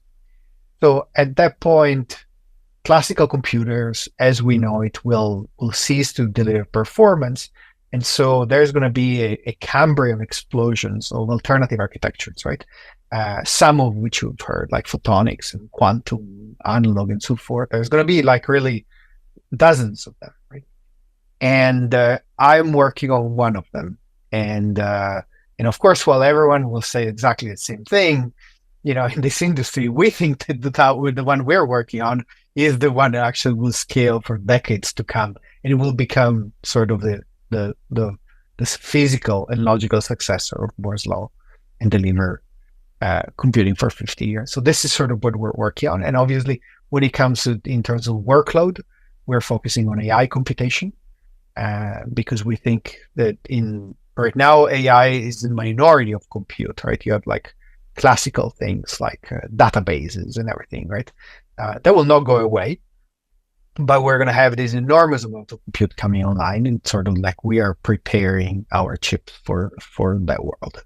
And our focus is mostly enterprise, the industrial, defense, sort of like very and OEM for consumer electronics companies. That is so interesting. It sounds like that turning point isn't that far off, and a solution is needed pretty quickly then. So can you share what is your solution that you're working on? Are you able to share any details of that? And how soon would it be available, or what is the goal for availability? Sorry, I'll give you the short answer first. I'll go into detail. So we call it near zero energy chips. And by near zero, we mean a chip that uses almost no energy, but more importantly, does not dissipate heat. Right, and so it uses 100% of the compute available, but it's still not hot to the touch. And the availability, we are looking at probably having test chips later in the year, and I would say general availability for customers probably 2 years from now, with shipping at scale probably 3 years. So not incredibly short term, right? In this, but with these architectures, some of them we're looking at decades sort of before they can reach. And we do this because we're cheating this process in the sense that this technology, the first chips were taped out, which is a term for manufacturing chips, were taped out by MIT in the 90s. So actually, this is already like 30 years of research and development on this technology. In terms of the specifics, right, when we call near zero energy chips is something that we came up with because the technical term is a bit of a gobbledygook for most audiences, which is adiabatic resonant reversible computing. And unless you're an expert, it doesn't mean anything, right, to you. And essentially, what it means is so the top line is reversible computing. So that's sort of the I would say the underlying technology. And reversible computers are essentially they're self-explanatory in the sense that their computer, they can run computation forward like a normal computer, but also they can run computation backwards. And this is where most people sort of like start asking, why would I ever want to run a computation backwards? Well, the answer is you don't. Like, it doesn't matter. Like it's not very important that you can run a computation backwards. But from the law of engineering and thermodynamics that were established by the Carnot father and son at the beginning of the Industrial Revolution, sort of they described that everything that is reversible is much more efficient than something that is irreversible, right? This is the concept that is very, very well understood in mechanics. Think of an internal combustion engine where the piston goes down and goes back up, right? Where you basically recycle. The reversibility allows you to recycle the energy more efficiently, essentially. So when they're called, from an engineer perspective, they're called reversible. But really, they should be called recycling computers, right? Where essentially close to 100% of the energy that goes into a chip ends up being wasted as heat. This is why chips get hot, right? So instead of having energy being decay into entropy and being dissipated as heat, what if you prevent this from happening? You keep the energy internally, you recycle it, and so from the outside, it looks like it's using very little energy. When in reality, it's exactly the same energy, it just recycles internally. So basically, this is like a recycling chip, but it's just, in order to do this, the engineering of it is actually non-trivial, right? And so this is why, and there are many flavors. To add the complexity of this discussion is the very beginning of the reversible computing research. Someone a couple of professors had designed a gate, right? So like the basic logic function, which was not dissipating any heat or making any noise, like a perfect, right? And the quantum computing people sort of saw that and said, oh, this is amazing. We can use it for quantum computers. So quantum computers are actually reversible, but it's a different way. And so essentially the idea that Moore's law gave us 50 years of sort of irreversible classical chips that are super hot, super fast, and everything. And now we're at the tipping point where, in order to continue, everything has to be sort of this reversible for increased efficiency, and this will be will appear in the market in different ways, right? But our take is that in 15 years, this will be the underlying technology of every new chip, right? Whether you're aware of it or not, that's the different matter. Right? But that's so interesting. I know that that's going to be pivotal when it comes to carbon footprint. I know many business leaders are concerned about the amount of energy being put out in the atmosphere and the heat levels. So if you're saying this reduces the heat and it reuses that energy, so it's a smaller carbon footprint, correct? So there is more to it, right? So one, of course, is the carbon footprint right now. So it's not quite a carbon footprint, right? So the way that we see this is right now, close to 100% of the energy ends up being wasted as heat, right? And so you can build more data centers, you can build more nuclear power stations attached to them, but simply what you're doing, you're basically pumping energy into the atmosphere as heat, right? And so scaling the energy actually makes things much worse. The thing that matters is how efficiently can you convert energy into information. And that's the real bottleneck, right? That we're trying to solve and other companies are trying to solve, right? And the secondary effect is that the moment that you improve this, then yes, you can improve the reduce emissions, right? But we think that over time that will not be really a big deal, right? And like if you really go, we're getting like clean energy, batteries, solar, hydro, nuclear, right? I think the problem in data centers is not so much the energy, it's the water. So right now, I don't have the latest, but think of something like 50 to 57% of the energy, the water in the data center is actually potable drinking water, right? And that is filtered because of corrosion, but sort of like it's treated, but it has to be super high quality water, right? And of course, you're putting these things in places like Arizona or in places where you don't necessarily have water, or the same water is to be contested between the farmers, the other industrial users and everything. So, and in the case of drought, like you can't really switch off the data center, right? So they need to have priority to access further water. So the problem is right now, yes, it's CO2 and emissions, but long term is the water is the number one limiting factor on because of course it's not so much that this is computed that it's in a vacuum, right? The AI compute creates GDP, creates wealth, so creates a better economy. So this is like all these positive effects. So it helps transition, right? So if actually by improving that we destroy our water sources, then it's a problem, right? So we see water as really number one problem. Okay, and I'll go further on this. Right now, the reason why the data center has these massive boxes is because of heat. And if you actually could change the thermals of this, you would actually redesign completely data center. So it would not be like this massive monstrosity. You could do it much smaller, much more efficient. You could put it like in an urban environment. You would not use water. So like all these like second order effects actually they are much more interesting.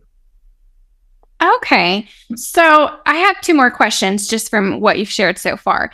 The first is, so you mentioned that quantum computing is another solution being looked at out there, and it also has some of the same similar reversible technology. So where does the difference lie between quantum computing and your technological solution? And are they both viable, or why are you discrediting quantum? Is it just too soon to look at quantum? Is that way off in the future? Or? Yeah, so maybe discredit is too harsh, right? Because I'm actually a believer in quantum and alternative architectures. It's just I disagree with the quantum guys on the timelines of this. I think there is a healthy dose of overpromising and obfuscation on the actual performances, right? So the way we see this is that our world is built on classical classical deterministic computing, right? And that's sort of like, which is, you pay a fine, and database is updated. Someone dies, the database is updated, and you want to book an airline, and a web page is generated. Right? It's sort of like all deterministic computing, and that's sort of like our foundation of our thing is. We are trying to extend, and we think this is the market today, right? 30 billion chips a year, or whatever you want to call it, right? And trillions of dollars of value existing. And this cannot stop. If this stops, this is a disaster from a GDP growth perspective, right? So our goal is to continue and extend this growth of GDP so we can continue doing that. What other branches, and photonic also in this area, right? What quantum computing and other branches, other analog computing and all these things, what they do is they create new branches and new computing opportunities, right? Where, there is this thing which we're not computing today because it's incredibly inefficient, right? And the example of quantum computer is probably protein folding or factoring a prime number. It's like there are these things that might be obscure, but actually, if it becomes easy, we could discover that they're plentiful and they're new things. So if you ever played video games like Civilization or stuff like that, where you have tech trees, right? So these technology open up new branches, and they're super interesting for these new branches. But what they're not telling you is that they're actually super slow if you try to solve a classical problem, right? So, like, I've yet to see someone from for the quantum computing industry that makes it clear that quantum computers are super slow, impossibly slow, in the slowest that you can think of, imagine, except in these use cases. And maybe there may be others, right? So yeah. So and the other thing is, I think there are some issues with quantum computers in particular. You need to create and maintain this perfect environment in which to perform your computation. That's very energy intensive today. I don't think it's going to be in the future, right? I think in the future we're not going to have a near zero Kelvin computation and everything's like super cooling, and maybe we could have our own temperature superconductors. So all it's like, what I'm saying is that in order for quantum computers to be viable, we have to make multiple breakthroughs. Each one might be as transformative as the invention of the airplane and the microprocessor and. So it's sort of like suddenly you start stacking of these, and maybe decades might not be enough to have these computers. That's understandable. So another problem I hear about is manufacturing plants to make these chips. So what is the solution to the ability to actually manufacture these said chips?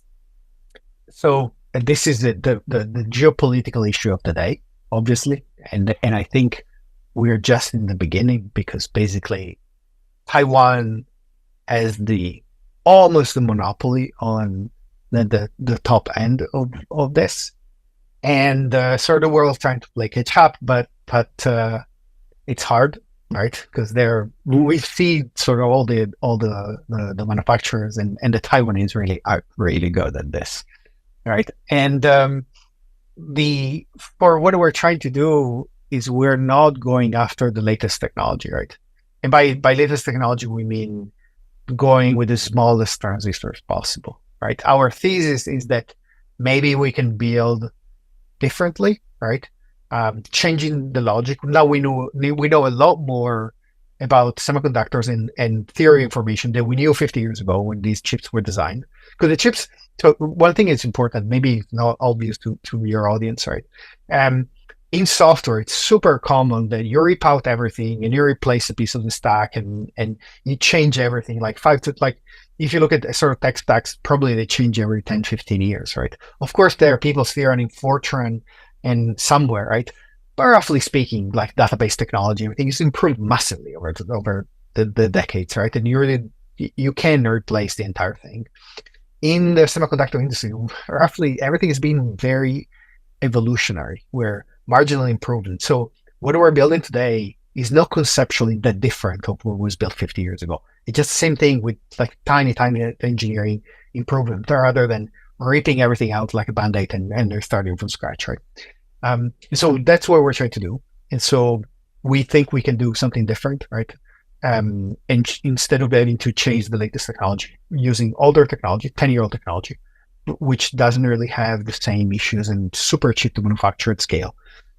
So that's sort of where our thinking lies. However, I think the concept of fabrication will be probably the hottest geopolitical issue of the next decade, right? And suddenly everyone will know everything about where is the Strait of Taiwan, what is TSMC, and what is ASML, which is the company. Because basically right now there is one company in the world that makes lenses, that is Carl Zeiss, which sells into one company in the world that makes the machines to manufacture chips, which is ASML, which sells into one company in the world, which is what TSMC Taiwan, to make this chip, which sells into one company in the world, which is NVIDIA, to make the chip. So you have like these stacking monopolies, right? And the moment that there is, one warship in the Strait of China, suddenly you don't have an iPhone, right? And so this is like very, because everything is just in time, right? And so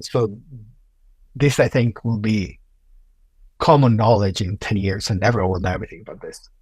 Yeah, absolutely. I mean, we look at some of the supply chain issues just recently from a few years ago, and, being that it's all a monopoly, one block in that bottleneck stops everything and is a real concern. Yeah, and so let me ask you a question. If you look at your work, your career in the previous years, right? When was supply chain really a big deal? It was never really, no one really thought about this until recently, right? Yeah, exactly. So it is a key concern. Well, I want to thank you for coming on and sharing your insights into this fascinating and very important technology. Do you have one key takeaway that you could leave our audience with today? Yes. So I think the perception of what a computer will change dramatically, right? So if we travel back 20 years ago, right, or actually if you travel 50 years ago, I ask you what a computer is, and you think, okay, a room size thing, right? 20 years ago, I ask you what a computer is, and so, this thing on my desktop, right? And today, what a computer is, well, this is thing in my pocket, right?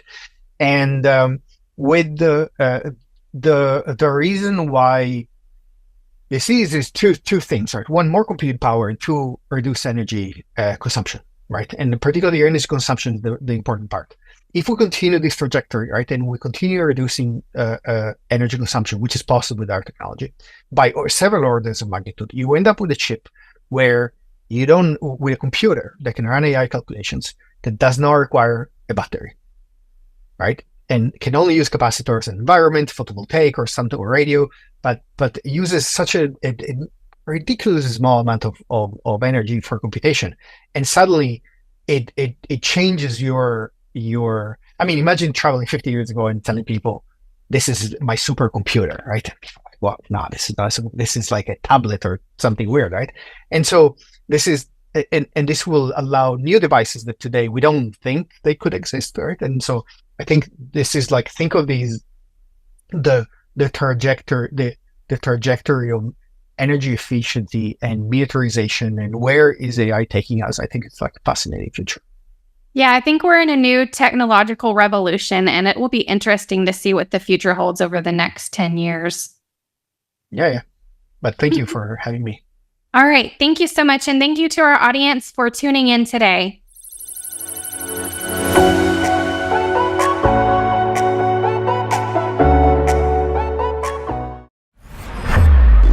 This is Techstrong TV. Hi, Mitch Ashley here at Atlassian Team 24, having some great conversations. I have the privilege of being talking with someone who is in the DevOps advocacy with Atlassian. Andrew, how do you say your last name? I didn't. Voyaggi, okay, fantastic. So you've been with Atlassian a couple of years. You were a practitioner before that, right? Doing DevOps and using Atlassian technology, right? Yeah, so before I joined Atlassian a few years ago, I was an executive manager at the Commonwealth Bank of Australia, where I led quite a large platform team over there for a few years. And then I joined Atlassian as leading the DevOps evangelism team. So I speak to customers and I work with our product teams on topics like developer experience, developer productivity, and platform engineering. Very nice. How do you engage with the community? Is it kind of your job to evangelize, or you get called in with customers or prospects and kind of help us understand how we solve this certain problem? Yeah, there's no 2 days the same in the life of an evangelist. It's a mixture of those things. So locally within our community in Australia, I run a platform engineering meetup, but I also am heavily involved with the rest of the Atlassian community. I do get called in to speak with customers and engage with them on things they're seeing and help they need in terms of platform engineering as well. So mixture of ways that I get involved. You know, it's interesting when you have lived in a DevOps or platform engineering world, you start to get in this bubble of thinking the whole world's like that, when not everybody is either that far along in adoption or maybe even started doing that kind of thing. What do you think comes first? Do people say, I've got these tools and now I want to figure out how to do DevOps or platform engineering with them? Or are they starting like, we want to move to DevOps and platform engineering, and what's the technology that would help me best get there? Is there a pattern there at all? Yeah, you said everyone, we think everyone does do it. I think everyone should if they do it. Everyone should. Oh, of course, absolutely. I think the pattern that I see the most is everyone is already using some developer tooling. So I haven't come across any engineering teams who are not. But I think it gets to a point where complexity starts to play a role in their ability to develop software. And there comes a time where teams hit the complexity limit and they just realize that they need something to be able to go beyond this limit, and something that is going to help them continue to deliver high quality software at a good speed. So I think a lot of people naturally get to the point where they realize they need something. Sometimes they don't know that it's a platform, or sometimes it might not even be a platform. But I think everyone starts off with DevOps tooling, and then they get to this limit where they realize they need something to boost them beyond that limit. Yeah, sometimes that complexity just can be, how much can we really mentally understand and keep in our minds at one time? Because it gets to be so big, you can't conceive it all together. So dividing those things up into smaller parts of work, even if you're not going to a cloud native, being able to automate that so things will flow faster. And you know how the automation works. You don't have to know how every piece along the way works. Is that where people start, or do you see it more of, I need to do more agile kind of thinking around how we're delivering what we're doing and planning our work, and it's sort of a JIRA kind of approach? Where's the complexity first solved from? Not that there's one answer to every question. No, I think that you raise such a good point, because a lot of companies I speak with try to solve one side of complexity. So there's intrinsic complexity. So that's the complexity associated with being a developer. So needing to know how to use different tools, needing to know about cloud and all the different things that the modern day developer has to know about.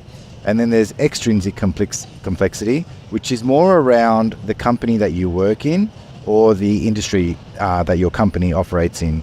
So for example, looking at my own history in banking, there's a lot of regulatory requirements associated with banking, and that introduces a lot of extrinsic complexity. But solving only one isn't really looking at a total developer experience. A developer has to traverse both types of complexity. So really, when you're looking to solve that complexity, you need to look at it completely, look at the whole picture, and solve both sides. So yes, there's the tooling side, and to be honest, I feel like that's the easiest side to solve. There's some existing patterns that companies can use to solve some of that intrinsic complexity. But the extrinsic complexity is really around processes and governance and all that friction that comes along with the company that you actually work in. It's interesting. I started in banking also in my career, and sometimes there's a lot of momentum that we have in the way we do things, right? Because it's worked for us, so we've got it working. And sometimes regulatory things get blamed, if you will, for, well, that's why we have to do that. Well, no, actually, there's other ways we can accomplish and satisfy that requirement. Just what we're doing now currently does it. And so it takes a little bit of, let's step back and kind of think about how we might solve the problem a little bit differently. how do you help people kind of get unstuck from, not that they're not stuck, but how do you kind of open up the possibilities of, if you're going to take a DevOps approach, how you might adjust what you're doing in those processes and things like that? Yeah, like I think something that I've always done and encourage people to do is really question the requirement. So, an anti-pattern when working with engineers is just giving them the output that you want, or the requirement that you've got, without any context behind that. And I do see that a lot happening with regulatory requirements, where they say, we need to do this thing because the regulator said we have to. And I used to encounter that quite a lot. And I spoke to the regulator, and they're like, we didn't say that. That's not what we need you to do. So it's similar to building a good product. You need to understand the actual requirement and the context around that.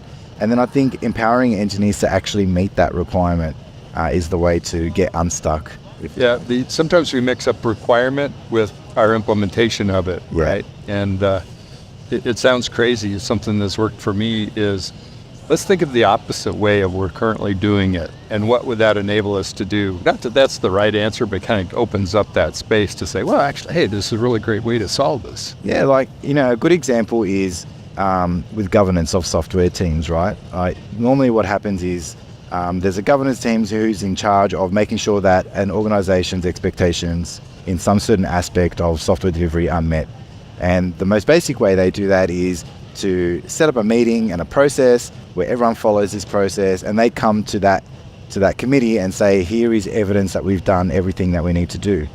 Another way that you could do that is by using scorecards. So scorecards is a feature in one of our engineering products called Compass, our platform. Compass, yeah. And with scorecards, you can reverse that and make it governance on demand. So you embed requirements for all teams into a scorecard, and during a delivery cycle, teams can see, are they meeting those expectations or not? So it makes it easy for them and avoid rework. Whereas for the governance teams, they don't need to have this meeting where everybody comes in and explains to them what they've done. They can filter for scorecards to show me the ones that are not meeting our expectations. And then they can reach out to that team or those teams and have a different type of conversation. They can say, look, this isn't where we need it to be. What can we do to help you to get it where it needs to be? And it really changes the dynamic in the relationship between those teams. So I think that's a good example of changing things around, like looking at things a little bit differently. Another example of that is, since so much of our workflow, we use automated technology tools to do that. Well, that captures data, right? What do we need to satisfy regulatory requirements? Evidence of we're doing something a certain way that puts us in compliance. And whether that's a workflow or checking security of software when we do a CI/CD build or whatever it might be, all of that data can be surfaced through something like Compass or other tools, workflow tools, that you've got data and provenance of where that data came from to satisfy you much better than filling out a form, I'll tell you that. Yeah, like I'm sure you've been involved in audits as well, and they are very time consuming. Show me this, right? Exactly. That's the first question. So like having something pre-prepared, like on demand, to show you, we're not going to just show you one example, we can show you every time we've done this, goes beyond satisfying the requirement of an audit. I've had more than one conversation. I believe you, but the auditors won't, right? They need something that says, it shows that you did that. Let's talk a little bit about platform engineering, since you ran a platform team. When it kind of arrived on the scene as a term, we'd already been doing it for a long time. Some were saying, oh, that's the replacement for DevOps, or this is, we forgot about the developer, and so that's what platform engineering here is, kind of focus on the developer. And you may say some of those are true or to whatever degree.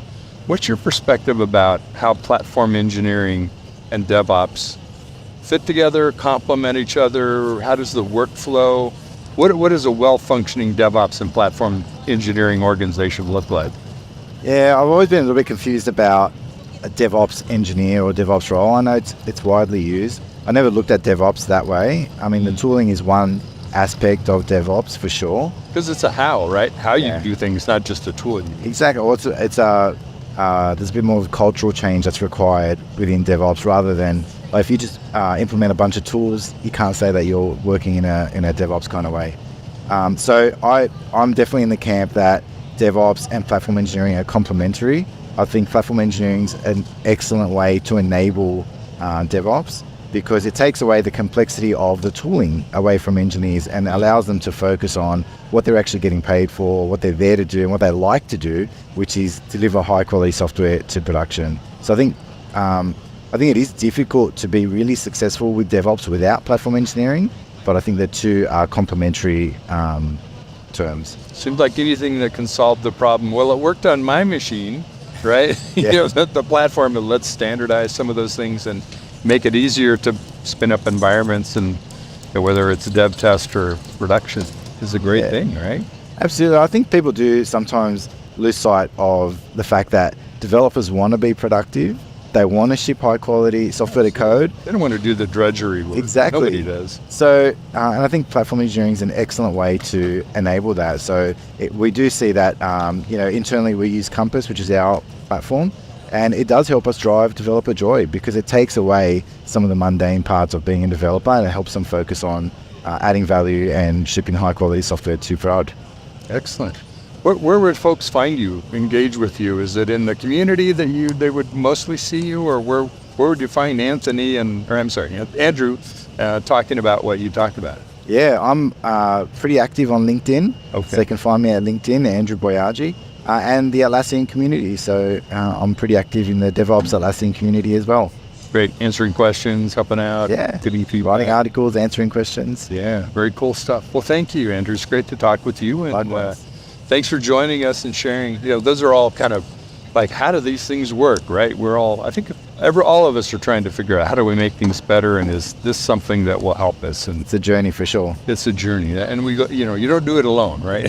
Possible alone. That's what we say. Is it go fast alone, go far together? Exactly. That's definitely true. Yeah. Well, thank you for joining us. And Andrew's been sharing with us a really great perspective. He has his own background of leading platform and doing DevOps, and now he's helping others doing that through the Atlassian role that he plays. Welcome. Thanks again for coming back, and welcome to this conversation. We'll be back with another great interview coming up real quick.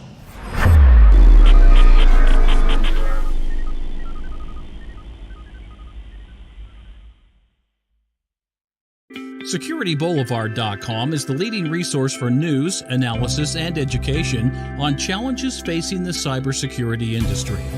SecurityBoulevard.com covers all aspects of cybersecurity, including data security, DevSecOps, cloud security, application security, network security, security threats, and more.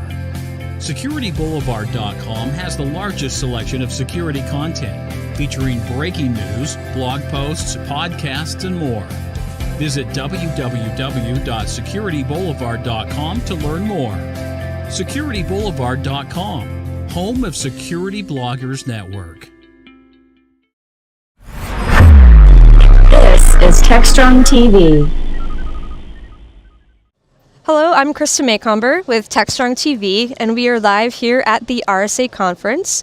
I have the pleasure of sitting down with Anand Aswal, who is the SVP and GM of the network security business with Palo Alto Networks. Anand, thank you so much for joining us today. Thanks for having me. Yeah, how is the show going for you so far? Yeah, I know it's busy. Already busy, right? I know we're sitting here actually early Monday afternoon, but the conference is already, as you can see, full swing. And so, Anand, I figured we would kind of jump right into it. So, no surprise, artificial intelligence is a big theme, here at the conference, as it is really kind of in the tech world at large. And I know before we, kind of hit the record button here, you and I were talking about there's definitely a few dynamics to adoption that we're seeing, and one of the components that I figured we'd start with is the fact that as these artificial intelligence applications are being built and coming to market, employees are beginning to access them without the knowledge of IT. It is that old challenge of, kind of this shadow adoption. So can you talk a little bit about, are you seeing that as well, maybe within your customer base at Palo Alto? First, let me say, look, AI is transforming business. Yeah. It's adding significant value to every single enterprise. The rate of adoption of AI, the technology, is faster than any technology in the history of mankind, right? If you think of AI applications that employees of organizations are using to increase their productivity. There are thousands of applications available. I read a research recently which said that over 57% of all employees are using these Gen AI applications and tools, whether IT is aware of it or not. Exactly. That's happening. Yeah, it really is. It really is. And I think, kind of another component that we're seeing is that organizations are not only using some of these, kind of more general purpose AI applications, they're also creating custom AI applications to better kind of serve the needs of their, of their business and of their customers. And there's a whole slew of kind of new infrastructure considerations that comes along with that, things of that nature. Absolutely. So let's tackle the first one you talked about, employees accessing these new tools available without IT being aware of it. And there are a plethora of such tools, right? From tools which are productivity enhancing tools, which will automate your workflow analysis, your data analysis, and so on and so forth. To developers using these tools to write code, to complete code, to simplify code, to automate their workflows, to sales and marketing people. Like, they're using it to write their blogs, marketing emails, generating collateral, and so on and so forth. And we have thousands of such applications coming in every day. And this number keeps increasing. What IT really needs is to understand who's accessing what application and why. Then you need to decide, should I allow this application? Should I deny the application? Or should I limit usage of this application? If you allow an application, you want to ensure that it has secure usage. And you have the right level of controls that you can have only the sensitive data not leak out. But that's a big concern for organizations. Right? And last but not the least, many of these applications are sending responses back to you. How do you ensure that you don't have malicious attacks coming in to your enterprise? So all of this makes it a very holistic solution. So really you want to have visibility, you want to have full access control, you want to have complete data protection control and the granular controls, and then protect your organization from all these threats.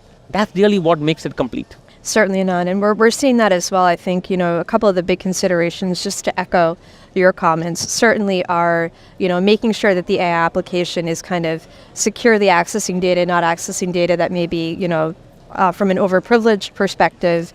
And as you mentioned, the flip side of the coin too is kind of, maybe especially when we think about generative AI, the content that it's being generated and kind of the integrity and security behind that. So maybe we can take a moment here and talk a little bit about Palo Alto Networks. Can you share a little bit? I believe you have an announcement. So can we share a little bit about what Palo Alto Networks is doing to address these issues? Palo Alto Networks is having a holistic, complete solution. How do you secure AI by design? And that falls into the two categories we talked earlier about. Securing employees using these Gen AI applications and ensuring that your network security administrator, IT, has visibility, has control, has granular data protection policies in place and threat protection policy in place. Now, the other factor is that every organization is building these AI-powered applications because they want to transform their business. They want to engage with their customers in different ways. And I say AI-powered application is really the third wave of application transformation. Long ago, applications were built on a 3-tier architecture. You had your front end, you had your application, and you had a database. Then came the cloud. Cloud said, let me help organizations now modernize these applications using microservices. AI-powered application is the third wave. And it's not just plugging in a model to an application and saying you're done. You're bringing in entire new app stack, AI infrastructure, AI models, tools and plugins, data sets. And all these are communicating with each other and the outside world. This increases the attack surface. Attack surface from a supply chain perspective, from a configuration perspective, and runtime perspective. So we are basically having a holistic solution, AI security posture management and AI runtime security to ensure that applications that you build for your enterprises are secured by design. So it's it sounds to me like it's both sides of the spectrum. Excuse me. So it's, as you mentioned, having that security posture up front, as the application is being developed to make sure that it's secure at the start. And then once it's actually moved to runtime, having that visibility into the threats and things of that nature. If you think of AI security posture management, it's really about identifying and remediating all the risks you're seeing on supply chain, all the misconfigurations you're seeing, all the awareness that you need to have around sensitive data that is not secured. And then AI runtime protection is around protecting your applications, your models and data from all these new threats that we are seeing in the AI work. If you think of AI-powered applications, they have the same threats as classic applications, but then they are AI-specific threats. Threats around things like prompt injection, which in very simplistic terms is, how does the attacker fool the model to go beyond the guardrails to give you that information that they would not give you in normal case? Information about your training data or sensitive information about your clients. Similarly, you have model DOS attacks or data leakage attacks. All of these need to be thought through holistically when you're protecting your new AI pod application. Sure. So Manan, can you share about specifically what Palo Alto Networks is announcing here at the show? Yeah. So 3 products. First, AI access security, ensuring that any user, whether you're in the office, at home, from any device, from managed devices or unmanaged devices, are able to access these Gen AI applications, which help them increase their productivity, but do it in a secure fashion. And second, as organizations are building these applications, how do you ensure that they have the right security posture?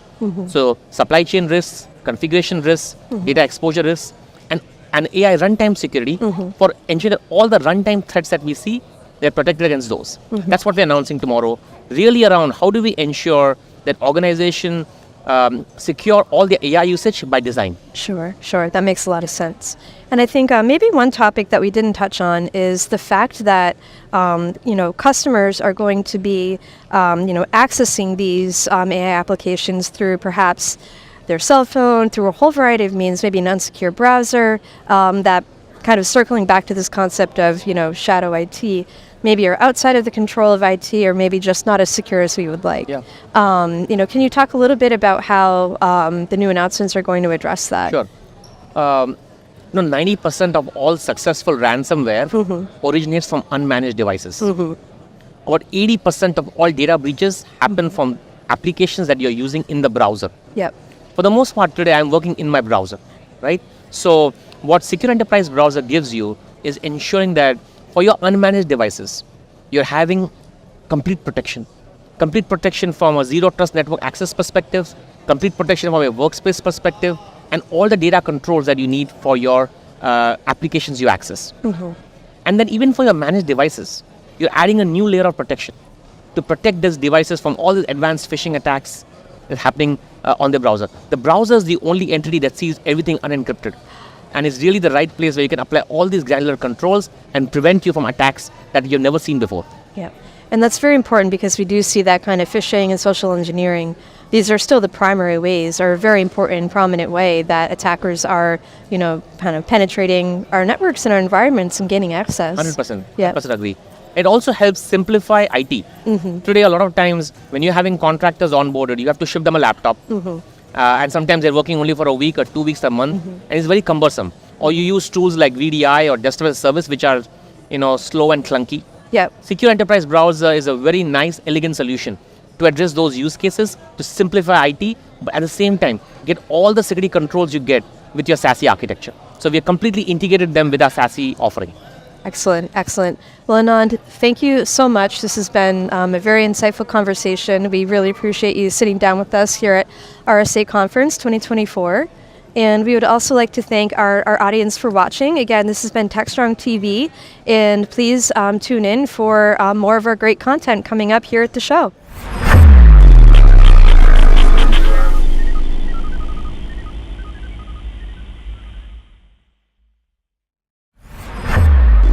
This is Techstrong TV. Hi, everybody. Mitch Ashley here at RSAC 2024 in San Francisco, talking all things security, cloud, endpoint, software, supply chain, you name it, we're talking about it. So I have the great pleasure of being joined by Paul Reed.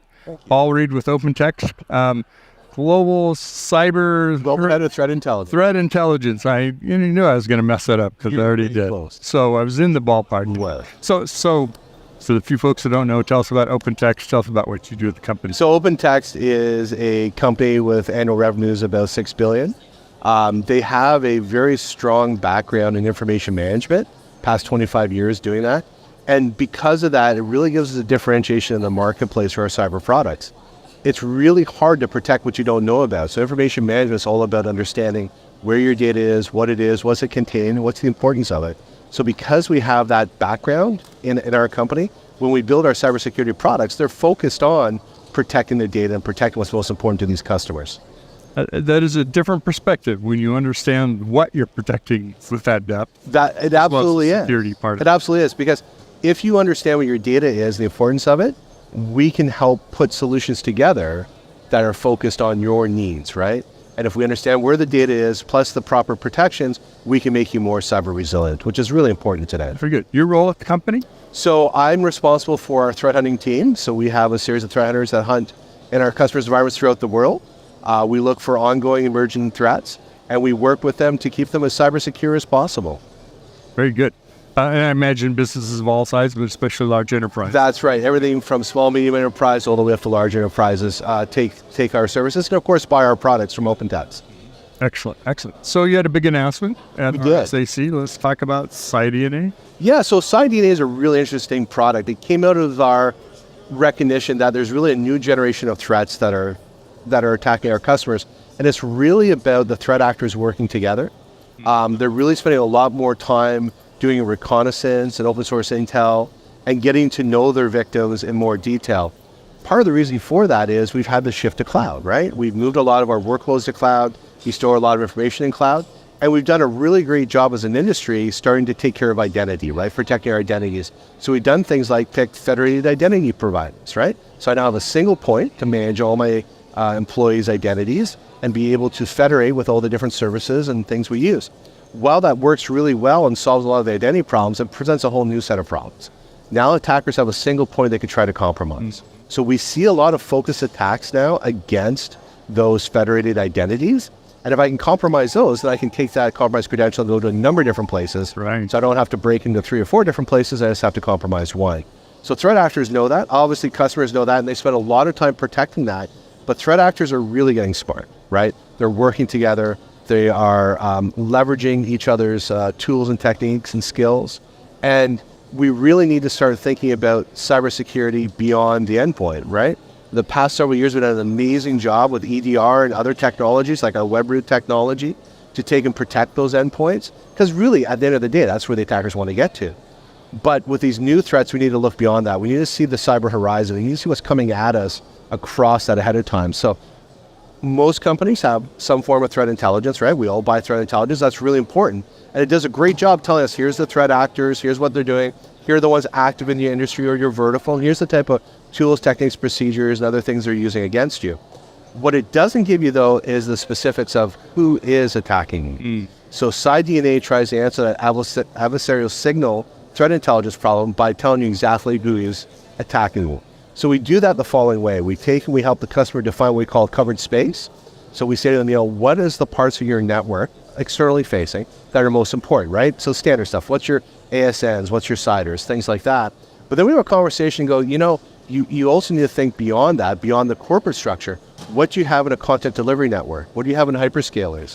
What you have in other places that have become compromised could be very detrimental to your company. So we extend that protection into those CDNs and those hyperscalers to help protect those workloads, protect that content, so we can see the adversary coming and going. Interesting. So talk a little bit more about the CDN part of it. It's one thing if you're hosting things in your own, cloud services that you're purchasing from whoever. But once it kind of leaves that into a CDN, visibility into that's pretty hard. It is. Tough for a business. It is. So we work with our customers to understand what parts of the CDN they're using, where their data is stored, what's the IP ranges, things like that. We have one customer who, if they lost their content in their CDN, they'd basically lose business overnight, right? Yeah, absolutely. Because they're dependent upon that delivery mechanism to get content to their customers. If they're not delivering content, they're not making revenue. So attackers know that, right? Sometimes it's just not simply I want to steal data, but maybe I can harm you in some way or hurt you in some way.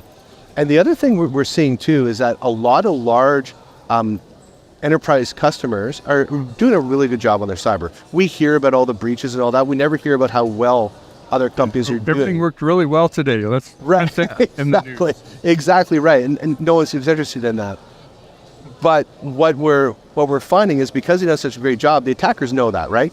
If I'm a $5 billion company, am I going to be attacked, or are they going to attack a software part of my company? In that case, we see a lot of attacks going against the supply chain, right? So if I can compromise one of your providers or your supply chain, and you have a trust relationship with them, then essentially I've compromised you as well, and I can get in through that way. Other times, if I want to degrade your company's ability to do business, or if it's a nation state, I want to degrade the ability of the nation to deliver goods and services to its customers or to their partners and other places they may be having geopolitical interactions, then that's just as good as attacking you. So with SciDNA, we can extend that coverage we talked about to their supply chain as well and give them visibility they wouldn't otherwise have. Interesting. One of the thoughts when I heard the name and then read about the announcement is, in the software world, we talk about supply chain, we're talking about the entire creation process of software and security of everything that goes in it and the tools that it runs on. Same kind of thing with data. We haven't really brought together security and data and information together and thinking about it as one cohesive thing. End to end, how does that secure? You don't bolt it on, right? No. Secure it. No, that's build right. it in, right? And I think that's, as we start talking about, with OpenText having that background in information management, gives us a different perspective when we think about cybersecurity. And we think about it from a data perspective, right? What data are we protecting? How can we keep it secure? Do you, our customer, know where all your data is, right? So that's why when we have that conversation with SciDNA about your coverage space, we let them think about, do I have stuff stored in a cloud storage device somewhere or a cloud provider somewhere, right? Because that can be attacked just as easily as your corporate net. Yeah. How about the, I don't want to say next frontier because it's already here. How about data and LLMs and AI? And, we can't go too long into a conversation without talking about that. Right. So there's been a lot of great announcements at RSA already in the past couple of days on the next generation of generative AI and LLMs and what that means for our industry. And there's great promise there. There's no doubt about that. At OpenText, because of our information management background, we take that very seriously. So we're already implementing that in our information management products today. So we have a series of what we call aviators that allows you to use generative AI to get more detailed information and more natural interaction with the data to get the information you need. We're working now to bring that to our cybersecurity products. And we're going to do it in a very similar way to what we did with our information management products, right? We want to leverage the information that the customer is providing us, but also the information we're generating as well. We generate some very unique threat intelligence and threat intel. One of the things we're very mindful of is the whole hallucination, right? If we're going to be giving cyber recommendations using generative AI, we want to make sure that we're giving the most accurate and informative information we can. To that end, again, our information management background, is really helping us define how we're going to build those generative AIs and those LLMs. Our data science team thinks about that an awful lot and really spends a lot of time on how can we find the best information possible and deliver it in the most normal, natural way to our customers. I'm curious too, data in generative AI, LLMs, et cetera, it's not like your normal database or data structure, even unstructured data stores. It's its own thing. We're talking about training models with data.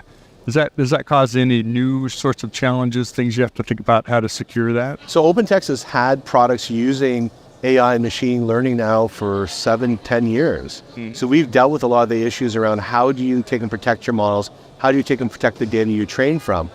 We have a product called ArcSight Intelligence. So this is a user and entity behavioral analytics product where we learn in the customer's environment what normal looks like. So we have many years of experience on how to leverage AI and ML together, the human-machine teaming aspects of it, to better protect our customers and, of course, protect ourselves from those type of threats.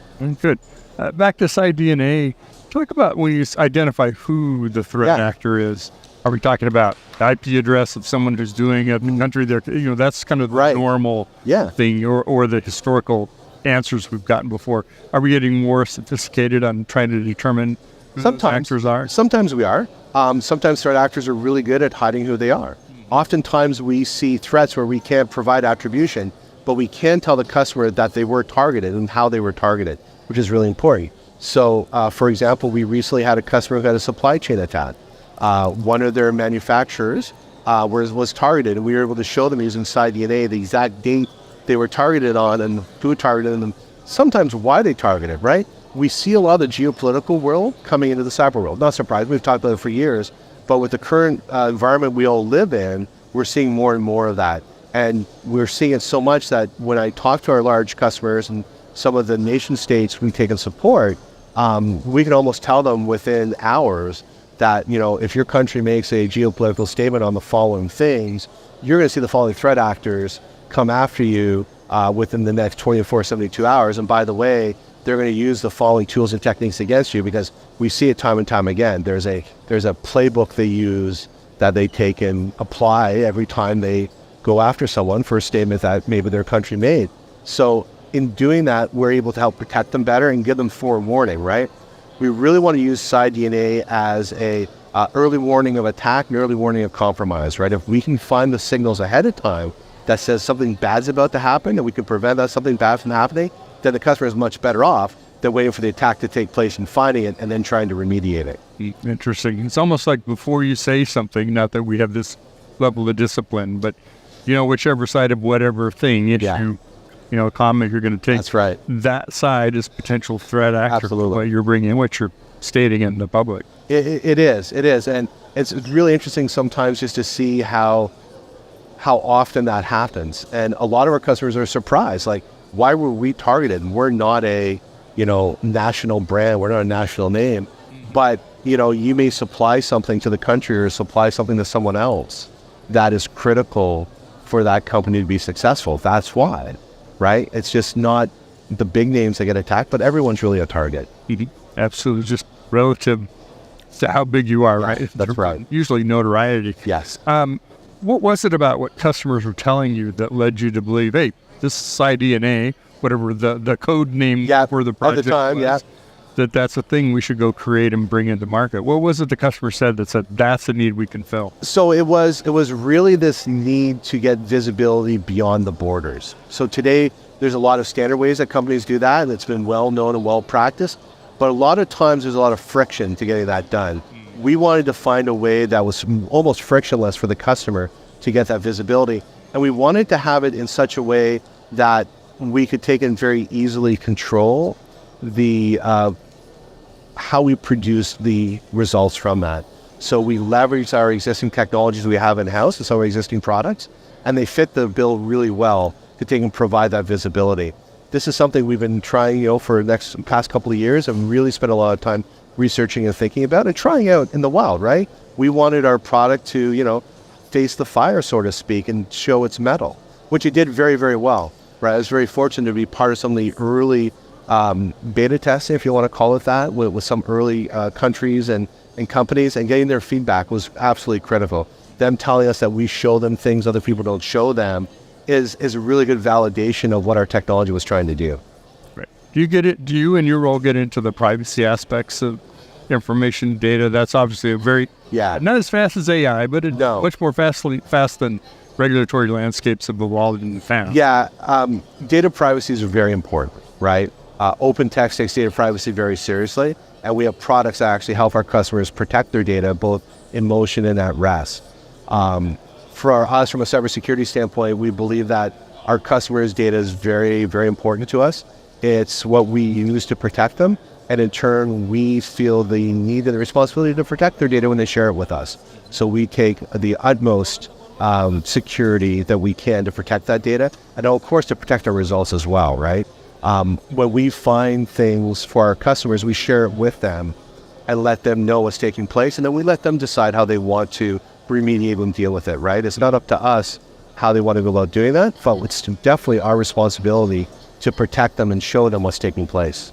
Very good. I would imagine in your role, you not only, which is a huge responsibility, help shape and do the threat intelligence around the product and services that you offer, but I imagine you come to RSA thinking about, I'd like to kind of keep an eye on some things of what's developing in our industry. Are there any things that are piquing your interest while you're here? Well, clearly the whole generative AI conversation is important. I think me personally, my background in cryptography, the whole quantum safe conversations that are going on right now around quantum safe algorithms and what does that mean for everyone? How soon is that going to happen? I think that's going to be interesting. I was fortunate to be here when DES was broken at RSA, for those who remember those times. I was going to say, this is all about encryption originally. Right, exactly right. That's where we all came out of. So to me, going back to look at what's happening in those is still important. A lot of times, it's really interesting. Myself and my threat hunters will look in a customer's environment, will help them understand their threats. And there's generally a point at which in an attack when we hit that if they had only. right? If they had only had two-factor authentication, if they'd only had separation of duties, if they only had stronger encryption algorithms, if they'd only encrypt data at rest or in motion, right? So when I come here, I'm looking for what's happening in those areas, what's coming next, and seeing how we're solving those problems, because there's still a problem today to solve. A lot of times people ask me, how are we going to deal with the generative AI issues and the type of attacks that are taking place? We hear of all the amazing research that's gone on where now we have LLMs that can dissect malware and tell you if it's malicious or not, and that's absolutely incredible. And then we have customers ask us, what's going to happen when the adversaries start using generative AI to create new attacks and new threats? And it's actually going to be a change, right? The pace and the veracity of attacks is going to change, right? Just like we saw in our threat report we put out this week, right? The malware and the phishing and spear phishing campaigns have increased because of generative AI, right? It's a lot easier now to write a spear phishing email or a phishing email using generative AI than it is to do it by hand. But if you think at the end of the day, how do all attacks take place? They know something we don't, or they leverage something you haven't protected. So a lot of times it comes back to the basics, right? Did you patch, right? Have you put your patches in place? And when you talk to customers about patching, they know it's something they have to do, right? It's kind of like eating your vegetables, right? It's good for you, you got to do it, but nobody necessarily wants to do it. It's like cleaning the garage. Exactly. That's right. I don't always do it. Right. But one of the most important things around that is there's only so much time, money, and effort to be able to do that. Right. So with SideDNA, we're actually able to say, hey, Mr. Customer, here are the threat actors that are targeting you specifically. They're using these type of tactics, and they rely upon the following CVEs. So it allows them to prioritize what they're going to patch first to match the attacks we're seeing. I'm curious just to get your reaction about this. We hosted an event here every year called DevSecOps Connect, and this was yesterday that we held it, and it was focused on AI and security. One interesting themes that came out of it was, in an evolutionary sense, there's a point of which they're doing testing now of LLMs testing other LLMs, and there's benefits to not the same LLM testing itself, right? Another version of itself, but also doing that in a security standpoint, using that to test security of the LLM or software coming out of it.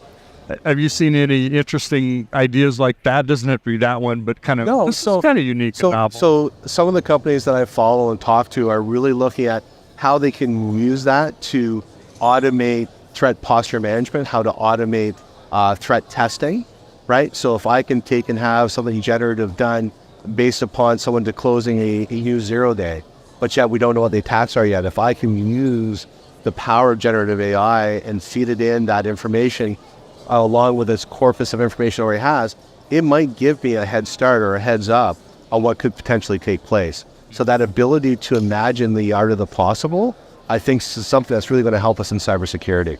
It's interesting. If the attacks are driven by AI, maybe we need AI to help us. Quite possibly, right? Yeah, AI plus humans, that's the perfect combination.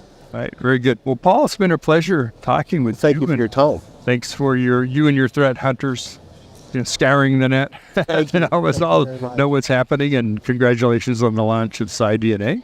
Thank you. Wish you the best with that. So people doing the heavy lifting, right? Figure out how to keep our information secure. So Paul Reed, head of the threat intelligence with OpenText. Again, SideDNA, check that out. And the announcement that happened today was as well as the other great security technologies coming out of OpenText. We'll be back with another great interview here on Techstrong TV at RSAC 2024.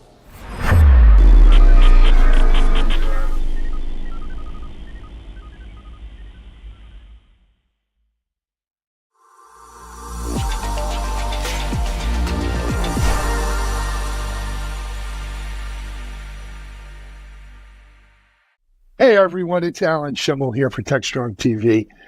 By now, I hope most of you have heard the news that Techstrong is combining with Futurum Group to bring probably the largest end-to-end offering of advisory services and media to the tech world today.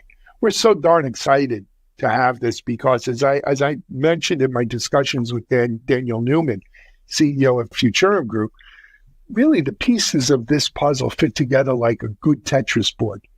In that regard, let me introduce you to two people I want to bring on today.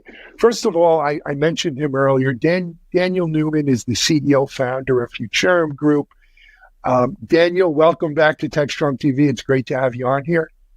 Good to be here. And then joining us for the very first time on Techstrong TV, he's actually co-founder and Daniel's partner in 6.5 Media, right? As well as the CEO and chief analyst at More Insights and Strategy. It's Patrick Moorhead. Patrick, welcome to Techstrong TV for your very first but not last time. Yeah, thanks for joining us. No, I've been really impressed with what you've built, and I'm super excited to leverage all the goodness across More Insights and Strategy, the 6.5 Media, and also Signal 65, our labs testing business. And here's the really great news, guys. You're going to be able to see a lot of the 6.5 Media right here on Techstrong TV. Speaking of premium kind of stuff, though, 6.5 Media has their flagship event coming up, right? This is the big thing you guys aim for all year. This year seems like it's going to be bigger than ever. Daniel, Pat, tell us about it. Yes, maybe I'll kick this off. First of all, it's the fifth year running. And what Daniel and I really wanted to do is come up with a unique event that really hit at the thought leadership and strategic nature of what was on the minds of CIOs, CEOs, CXOs, and even investors. Shocker, right? This year's event is about AI. And, you know, as Daniel and I always talk about, 2023 was the early build out, right? Primarily in the data center. And, you know, there were some early applications that came out, but this year's event, we're calling AI Unleashed, right? Which is really how AI is working for enterprises, delivering real value, and of course, the continued infrastructure build out in the data center and on the edge. And we couldn't be more excited. No pun there, more excited, but all good. Actually, what I love about the 6.5 Summit format is this isn't a bunch of 20-second sound bites clipped off at some show or something, right? These are in-depth discussions with the two of you and some of the leaders of the tech world, right? This year's keynote, Daniel, clue us in. Yeah, so look, the whole genesis of the 6.5 really was that the tech media and the business media rarely gave top executives across the tech landscape really the platform to go deeper into the business, into what's making their technologies different, how they're serving their customers. And Patrick and I know that as analysts, that it is the voice of the analyst that really drives market understanding. Pat loves to say we are here to educate, to inform, and we are, but we're also here to drive meaningful conversations. This year, speaking of meaningful conversations, we have maybe one of the most exciting and prolific CEOs, Bill McDermott, the CEO, chairman of ServiceNow. And he's going to be joining an esteemed group of people who have kicked off our event. This includes Pat Gelsinger of Intel, Arvind Krishna, CEO of IBM, Michael Dell, the CEO of Dell. And then we had Hock Tan last year from Broadcom. So every year we've brought top CEOs, exclusive in-depth conversations. And of course, on the average, we have 20 plus other CEOs and their direct reports from the world's most exciting companies and startups. So we have companies like Microsoft and AWS, IBM, Salesforce, HP, you kind of go down the list, Lenovo, Intel, and it's so many, and in many cases covering 13, 14 different technology adjacencies. So it's everything from chip makers to applications builders to automotive companies and even regulatory policy and sustainability conversations, Alan. So we love what we've built and could not be more excited to bring distribution of the 6.5 on the Techstrong network. And of course, sharing what Techstrong is doing across our respective networks. That is how we end up with the Tetris board you spoke of, the peanut butter and honey, the peas and carrots. You get my drift. Yeah. I don't know how many people out there do peanut butter and honey and not jelly, or they like peas and carrots, but it fits together pretty tight. If you're paying attention. We're with you. Yeah, I mean, we've got a lot of different swim lanes, as we call them. I mean, we have, of course, right, AI infrastructure, AI enterprise software, We have automotive, right? We have connected intelligent edge. We have cybersecurity, semiconductors, of course, but there really is something for everybody on what what the listener wants to hear. And we love our sponsors for it. We're super excited. You can register. It's no cost to, view this. It's available streamed on those days. It'll also be available on demand. And as Daniel alluded to, this year for the first year, it'll be available. It'll actually be on our Techstrong virtual event platform, which is going to allow for a lot more interactivity, folks. You'll be able to chat with other attendees as well as maybe some of the speakers and some of the companies represented there. There'll be additional interactive features of downloadable information, just a whole bunch of stuff. We're going to, bring that whole Techstrong treatment to it. And that is really, when I first met Daniel, besides getting the opportunity to meet Patrick, what really got me excited was, man, what we could do with this, right? And this is going to be a great example of what you can expect in the future from a Techstrong Futura hookup here, where we're just going to go bring it like you've never seen it before. So again, that's June 11th to the 13th. Daniel, is there a site we could send them to right now, or maybe they could register and get more information? Yeah, absolutely. I would appreciate if you'd throw it in the show notes below. We have the65summit.com. And of course, follow us on @65media on all of the socials, and there will be links to register there. But couldn't be more excited about the integration of the platform, the creating a more interactive experience for all of our viewers, and of course, sharing this. And we appreciate, Alan, that Techstrong has come to the table and wanting to help share this great moment. The 6.5 and Techstrong are going to deliver tons of eyeballs, engaged viewers, IT DMs, and the leaders of the tech industry are going to be checking out our content June 11th to 13th. Be there.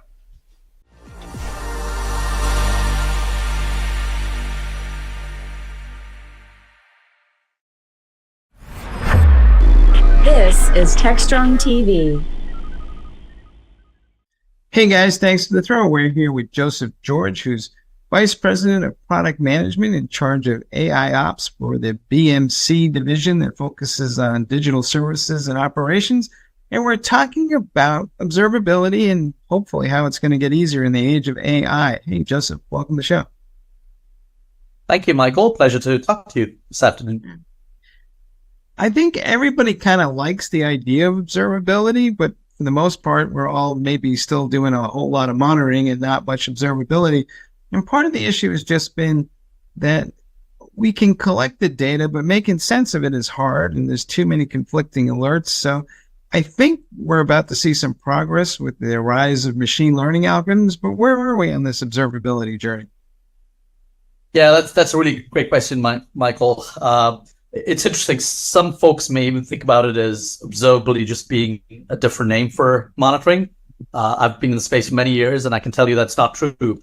Ultimately, the problems we're trying to solve are really pretty much the same, right? From a business perspective, you want to make sure your systems are up and running.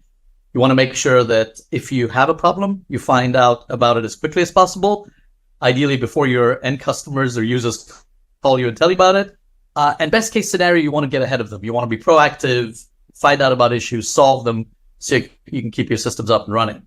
The challenge, though, Michael, is that the environment has gotten much more complex, right? So when you think about data, tools, there's just a proliferation of data, proliferation of tools. And when I talk to customers, they talk about outage of bridges where they've got all these specialized tools. They bring different teams onto those bridges. There's a term that we talk about in this industry, right? Mean time to identification of problems. And one customer told me that in their environment, it's actually MTTI stands for mean time to innocence.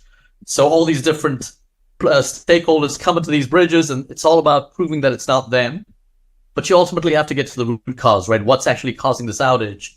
And so being able to bring all this data together from multiple tools, tie together, get to the bottom line problem, and more importantly, recommend the action that needs to be taken, that's where technology has changed. That's where AI Ops is coming to the rescue. how proactive can we get? Because sometimes I feel like the application environments are so complex that they're beyond my ability as a human to keep track of, or even a team of 10 people still can't figure out what's all connected to what and where all the dependencies are. And I feel like I need the machines to make decisions on my behalf, maybe to preempt that. But, people get a little uncomfortable with giving up that control. So what's the balance there? Yeah, I mean, good point. I always ask customers this question, right? If I'm presenting or in conversations, I ask them about their data volumes. And the question I ask is, do you expect your data to increase or decrease in the future? And every single time, without exception, I think there was one time somebody actually answered that the data volume was decreasing, but they'd misunderstood the question. But as long as they understood the question, everyone said data is increasing, right? So your data is increasing in terms of both volume and complexity. Change is increasing as teams embrace DevOps and much more agile practices. Change becomes a way of life, right? And that's how you're actually able to innovate. And the problem is those IT teams, they don't get additional budget, right? You're not going to get additional resources to be able to manage that. So think of that, multiple systems, lots of different types of data, the environment's getting more complex, and you're not getting additional resources to scale. So how do you do that, right? That's really what it comes down to. And that's where technology, AI and AI techniques, we collectively call the space AI ops. To me, and from what we talk to customers and what we learn, is that it's really existential for IT to be able to operate and deal with this complexity. It's not just a buzzword or a nice to have. It is really a set of tools and techniques that help conquer that complexity, be able to solve those problems, without which, especially with digital transformation, IT teams would have no real answer to be able to embrace that new world. Initially, it seemed like a lot of folks were skeptical of AI, especially as applied to IT operations. But is it your sense that people's minds are coming around full circle here, because they do see it every day in their lives, and they see various things that are co-pilots that are out there? It seems like it's just more common. Yeah, 100%. And it's interesting in our personal lives, right? There's AI in every aspect of our lives. Even if you think about just adaptive cruise control, right? I remember driving in the highway. You drive for 5 or 6 hours. It's a tiring experience, right? And now you're able to drive because the car is doing most of the work, right? Especially if it's a predictable sort of environment. And you're monitoring it, right? You don't want to go to sleep because you have no idea if it's going to work 100%. But it changes the driving experience, right? In many ways, it's similar when I look at it from an IT perspective. These are tools and techniques that make it easier for you as an IT manager or IT leader to run and solve problems in your environment.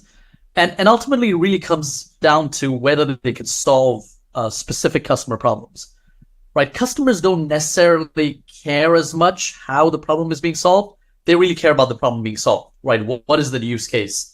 Can I get to root cause? Can I really identify and distill through all this noise that I'm getting from all these different tools? And can you point out in real time what's happening, rather than me pulling these bridges and multiple people trying to figure out what's happening? And that technology is working, right? There's no question about it.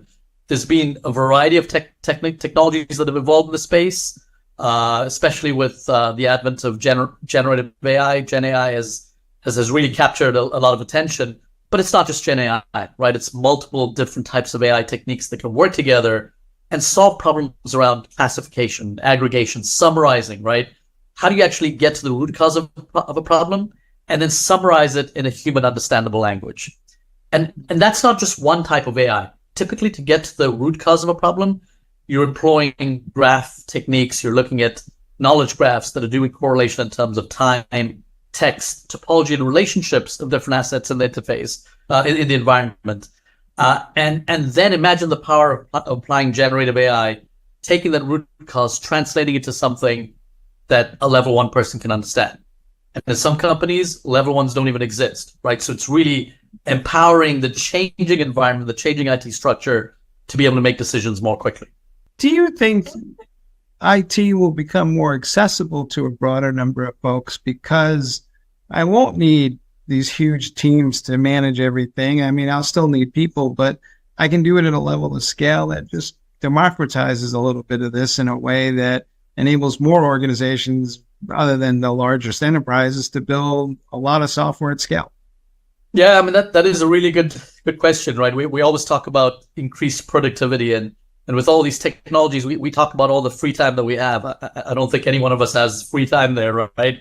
I think the reality that happens, Michael, is over time, resources can start focusing on what's value additive, right? The types of things that are mundane, that are time consuming, those types of things, you have tools that help you do that. And now you're actually focusing on what's important. How does IT become more of a competitive differentiation for the business, right? How do you support agility? That becomes the way you operate, right? So I think at some level there's probably a restructuring of who does what, but ultimately it's about making sure your IT employees can work on what's most differentiating for the business. What is your sense of what comes next for AI? I mean, you guys have pretty much been working on generative, predictive, and even causal, and there's lots of different AI models that are out there that have to get stitched together. Can we do that in a way that's tied to an automation framework to execute some of these things? Because I feel like the AI only goes so far. I need something that actually allows me to put on the proverbial autopilot. Yeah, that's a really good question, Michael. 100%. In fact, with our platform, with the BMC Helix platform, automation is built into it, right? It's all about how do you actually distill through all this noise, get to the root cause, figure out what's happening, making recommendations, right? And making recommendations, figuring out what actions to take, and then taking those actions automatically. And that automation framework is already built, it's in place. The question is, how much do customers trust and turn it on where they can just let the machine do the work? What we see in practice is it's a process of adoption. So while the technology and techniques are in place, customers need to get to a point where they can see the automation working. They typically track it. They make sure that it works and solves their problems. And then at some level, they can turn it on and say, every time you see this type of issue, go ahead and run this automation in response. So that's a process that happens typically. The key thing that's important here, Michael, is just in terms of data, right? Ultimately, when you talk about AI cannot function without data, right? The data in many ways is the oxygen for AI. And you have all this data by itself, as we discussed earlier. The data by itself is of no use. You need the AI to make sense out of it. So the two go together very much in sync, right? And that's how you get value in an organization. And so ultimately, you need to have platforms that can bring in and support huge amounts of data. Scalability is important. In many cases, you're dealing with problems that you haven't seen in the past. We started talking about monitoring. In the old monitoring world, it was a very simple problem, right? You were looking for known issues. You typically defined ahead of time, these are the types of problems I'm going to look for, right? You had certain metrics, you had certain thresholds, and anytime those were violated, you had rules in place, raise an alert, take the action. So life was much simpler in those days, right? Today, you can't do that. You've got much more complex environments, dynamic environments changing with Kubernetes, microservices. You've got pods scaling up and scaling down, right? It's constantly evolving as well. So in those types of worlds, you need to make sure that you've got platforms that can scale, bring in huge amounts of data, different types of data, not just events. You know, when you think about observability, that space has evolved. It's not just about events and metrics, but it's about log data, traces, and topology, relationships between different assets. And then imagine tying to that service management data, changes and incidents and tickets. Think of this scenario. If you've got a scenario where you understand that there's possibly 3 different culprits for a particular problem, 3 different devices or routers that are potentially culprits, but you know that one of them changed over the weekend. Guess what? Which is probably more likely to be the culprit? So think of bringing change into that equation as well. That's what becomes powerful, right? So as we look at this world that we live in, and it's about bringing new types of data, new ways of processing that data, and then solving problems in ways that we didn't think was possible before. So are we moving down a path where the future of an IT team is going to be a mixture of agents that I can use to observe and agents that I can use to execute alongside all us human IT folks? And we're going to, my agents will interact with your agents, or we may interact with different people at different times, but the team itself is just, an amalgamation of AI and humans. Yeah, It's interesting. I think the lines between AI and people start to blur at that point, right? You get to a point where those are tools, right? Throughout history, we've used technology, we've used tools.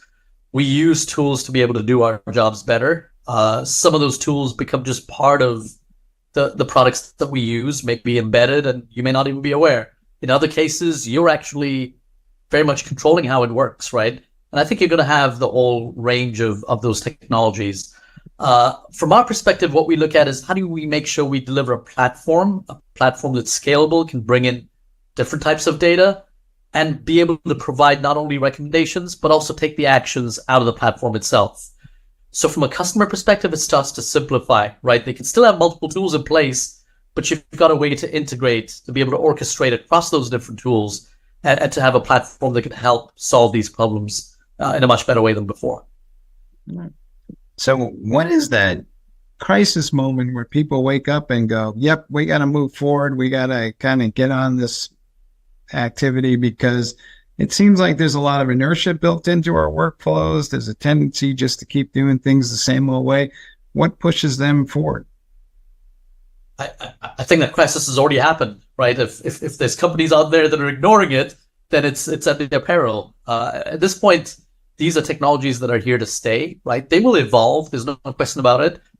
We think about generative AI. We're probably the beginning of this whole new evolution that's happening, in many ways, a revolution of how we use these technologies. And so they will evolve. And my recommendation to companies is to start looking at it. And if you haven't, you're probably coming late to the party. And it really comes down to, how do you operate more efficiently, right? I talked about how environments getting more complex. When you think about businesses being digitally transformed, there's less tolerance for any sort of outage or performance issues, right? If you don't address them, guess what? Your competitors are going to be out there. They're building those into their systems, and your customers are going to go there, right? So this becomes a very important way of not only dealing with the complexity, but also being able to start creating services, start differentiating from your competitors. As I look at how AI is going to be leveraged, there's always a question, right? Is AI going to replace our jobs? What's going to happen? And I remember a quote from Eric Brynolfsson. He directs the Digital Economy Lab at Stanford. There was a question put to him of, will AI replace lawyers? And his quote was that it's going to be lawyers working with AI that replace those lawyers who don't work with AI. In many ways, I think it's the same thing in our IT technology as well. Those that embrace AI, those that embrace products and technologies that have AI built into them, are going to be the ones that are successful. It'll be survival of the fittest. So last question. Do you think that we have limited the amount of software that we're able to deploy simply because the IT is too complex to manage and it's become a self-limiting equation? Yeah, I mean, that's a really good point. And back to survival, the ones that can solve the problems, right? The ones that can be agile, that can maintain DevOps practices, that can be least capable quickly and efficiently, but also be able to maintain governance, be able to retain and ensure that their systems are up and running. Those are the companies that are going to be successful. And that's what we see, right? With the power of AI, it's being able to deal with a world. Think of a world where you're putting changes in, and the AI can automatically look at data, understand what's happened when you applied changes similar to this in the past. Did you have outages, right? What was the impact? What's the risk? Being able to proactively predict the risk of those changes. And you understand the ones that are deemed pretty straightforward, you just operate and let them go through. The ones that are more risky, maybe there's additional due diligence you have to apply. Imagine that world where human being and AI are working together, being able to deal with this dynamic world where changes are happening, and the process doesn't stifle innovation. You have the right level of process to work with the innovation and agility that you need to survive. All right, folks, you heard it here. Hey, if you don't enjoy doing it, outsource it to the AI folks, right? They're going to help you and they'll work for you anyway, and you just keep all the fun stuff for yourself. Hey, Joseph, thanks for being on the show. It's been a pleasure talking with you this afternoon. All right, and back to you guys in the studio.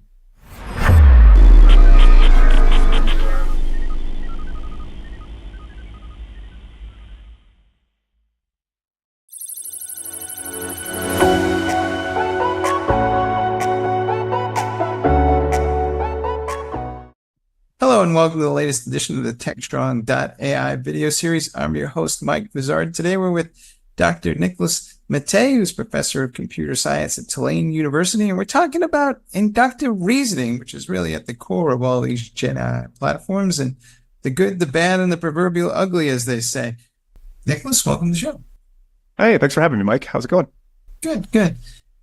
I think we all kind of sat there and when these things first came out and we were amazed in the wonder of it. But for folks who are kind of playing around with AI for a while, I mean, inductive reasoning's been at the core of it, a discussion that's been going on for a long time. And maybe all we ever really did here was throw a lot of computer hardware at the problem. But what is your sense of what's going on here with Gen AI as you kind of look at the history of AI, and what are the, pros and cons of inductive reasoning? For sure. So this idea of inductive reasoning is really sort of the basis of a lot of what we're doing with, machine learning, and especially with the current Gen AI is all built on some of these ideas from machine learning. And the idea of inductive reasoning, right, is that if I show you enough examples, then you can generalize to identify objects or do whatever, right? And so for machine learning, that's sort of the core way that it works, right? Is that we're going to use data from the past or data from the examples that we expect to see, and we're going to use that to sort of understand and then classify or predict the world. And so for Gen AI, especially in these videos and the images and the text, we're really just predicting the next word. And so I think one thing that folks that can get lost, I think, in using these sort of modern, the new AI techniques. I guess they're not really new. They've been around since the 50s and 60s. We just have a lot more money and, like you said, a lot more computing power now. Is that the places that the things that we learn are only ever going to be as good as the data we have, right? And so this is kind of this catch-22. So a lot of times we'll try to repurpose data.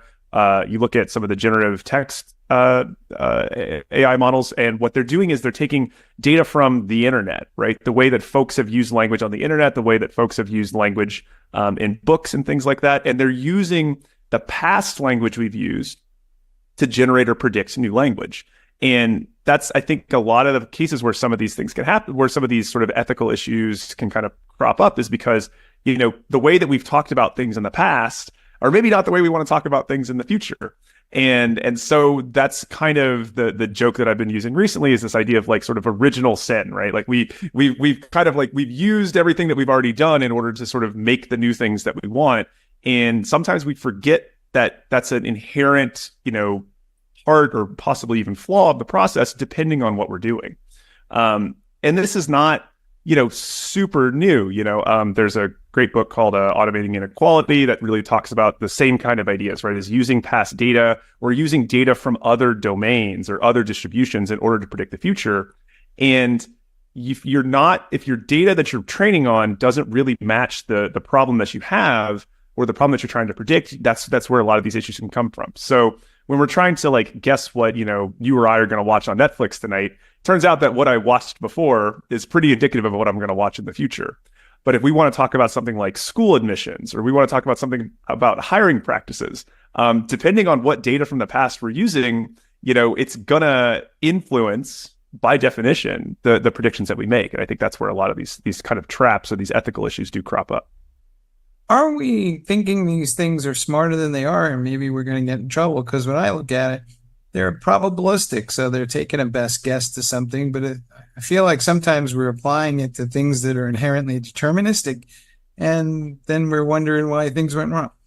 And that's a really good point too, right? And so during the old AI boom, which predates even me, right? So there was an AI boom in the 80s all around expert systems, around, these decision-making systems that were trying to formalize knowledge and then make, like you said, these deterministic diagnoses. In a lot of cases, it was a lot of medical technology in the 80s. The kind of the gap there was that we could sort of write down all of our information and then use that to like reason about the future. And so now we really take all this past data and we use that, and as you said, to make a probabilistic or a prediction about the future. And that's the other kind of flip side of the coin for these machine learning methods, is that they are just making predictions at some point, and they're inherently noisy. They're almost always noisy. These large language models for generative AI are probabilistic distributions over the words you could use.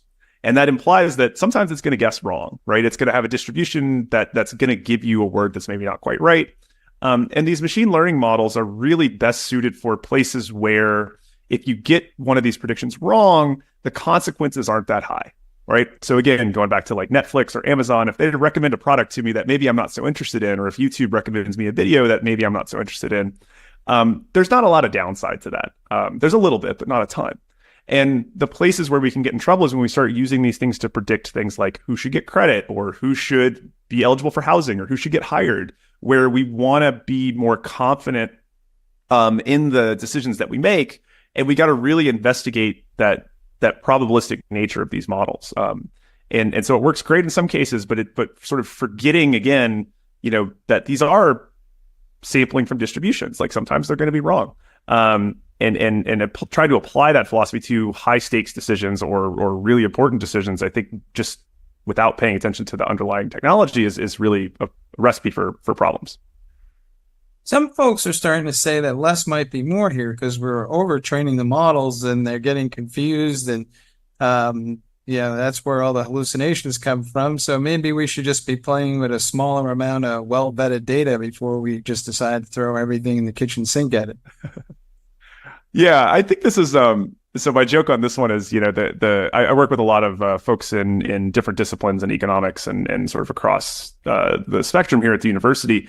And kind of the machine learning, computer science, like what we're all sort of trained for is, more data is better, right? We're just gonna pump everything in. We've got all this computing power. Let's just more on the data side.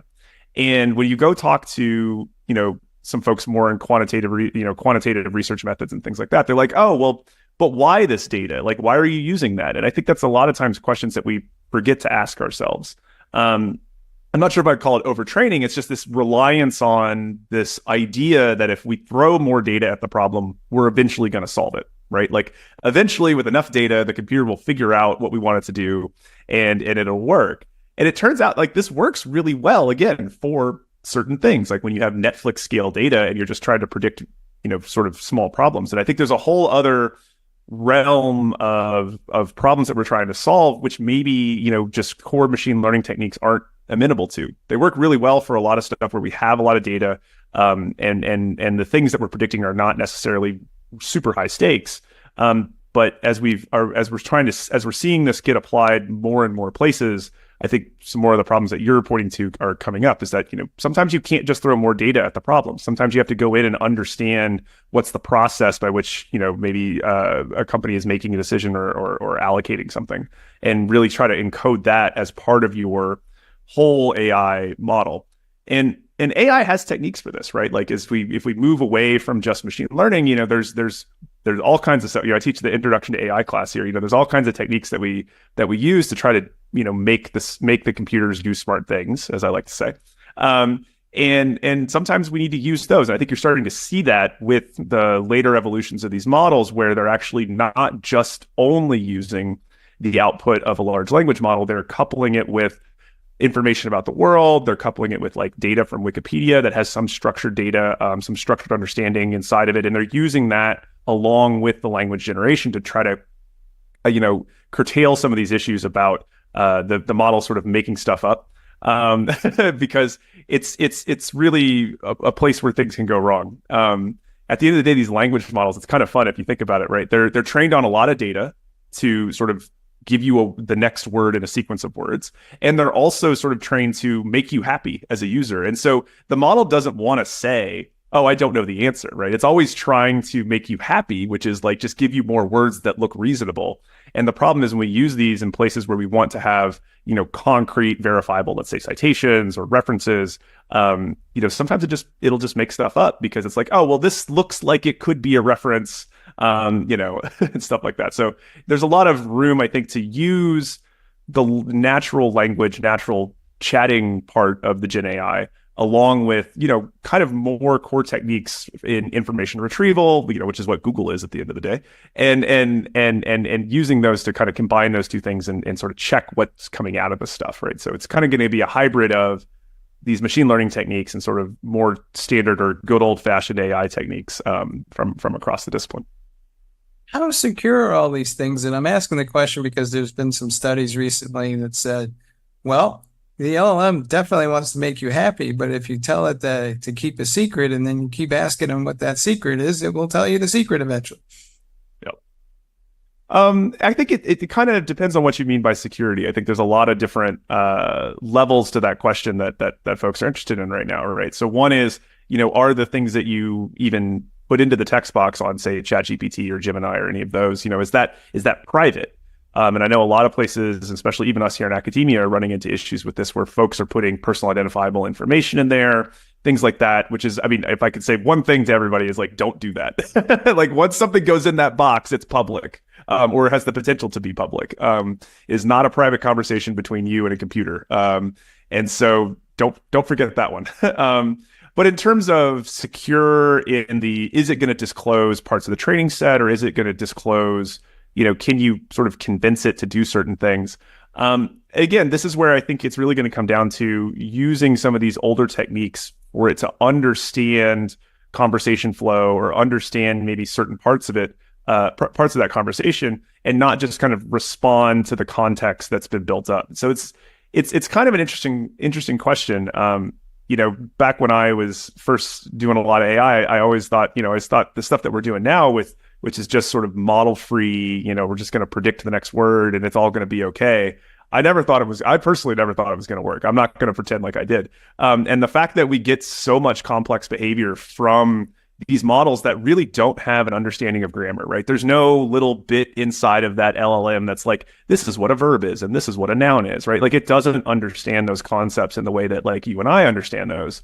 Not that it needs to, but it is kind of interesting that we get such complex behavior out of something that doesn't reason in the same way that we do. And I think especially the security question that you're kind of hinting at is, how well is it understanding the context of our conversation? Like, to keep the secret, don't reveal it, in later conversations. It doesn't have this model of conversation, so to speak. And so it's interesting. I'm not sure how to fix that problem. It's a really interesting one. And it's kind of like a tough one with again, those techniques that are just kind of like looking at the past conversation and sort of generating the next bit of language. It has the capability to keep the secret of roughly your average 5-year-old.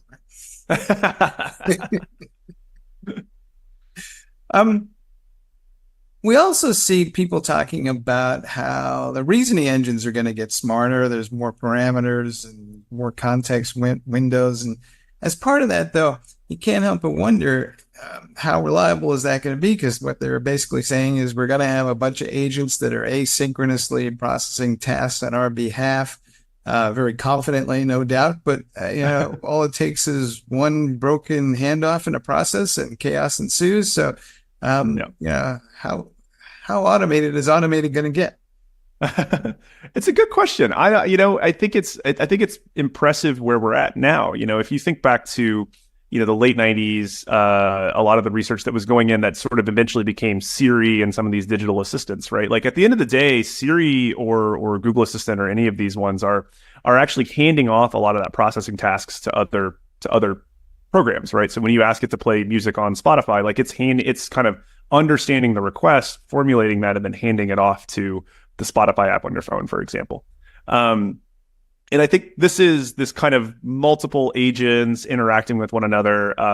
It's been a big research area in computer science for a long time, because I think a lot of folks have thought that this is where it's going to go, right? Like we're not going to build one AI model to do everything. I'm not a big, general AI person. Like really what it is, it's about all these little processes that hand off things to each other and really create a lot of that value. And I think you see this in the products that we have now, right? Like it's something like Google Maps, right? It's a map, but it's also a traffic. It's also a review, right? It's kind of all of these little bits sort of put together into one interface that give you a lot of that value. And I think that's where you look at where OpenAI, their announcement for their new assistant, things like that. That's where these things are kind of going to go. But you're right in that, how those handoffs work and where things get handed off to, like how does that ecosystem work in a robust way? It's not only an AI problem, right? It's a systems engineering problem. It's building a big thing that's connecting lots of parts that maybe don't want to talk to each other, and those are tough problems. It brings in a lot of other issues around, like engineering any big thing. where things can go wrong. And so it's going to be kind of interesting how that develops and how we see the handoffs going between these different types of programs, especially across providers, right? So again, like your OpenAI agent that sort of converses with you and knows a little bit about you, handing off that information to, let's say, Netflix or Spotify or any of these content provider things. What are the problems that could go wrong at that interface? I think is a really interesting question going forward. So is this turning into like, AI in the Downton Abbey age, right? There's a head servant and a bunch of other servants that are doing all the tasks that nobody ever sees. And hopefully, we won't go broke one day, but it seems that's the way to start thinking about all this stuff. Yeah, I think it really is. And I think that's, if you want to really kind of peel back the top layer, that is what's kind of going on under the hood. And it's kind of interesting. And that conversational, the big advance has been in that conversational layer with these LLMs. And they've kind of surprised us that they can do more than just have conversations. They can do, make predictions. They can kind of interact in relatively complex ways. And then the next level is going to be, how do you sort of get that to hand off to various services and things? I mean, some of this already happens in the background and we just don't even notice it, right? So these generally LLMs are just a straight LLM that doesn't have other services kind of hooked into it. They're not very good at things like math.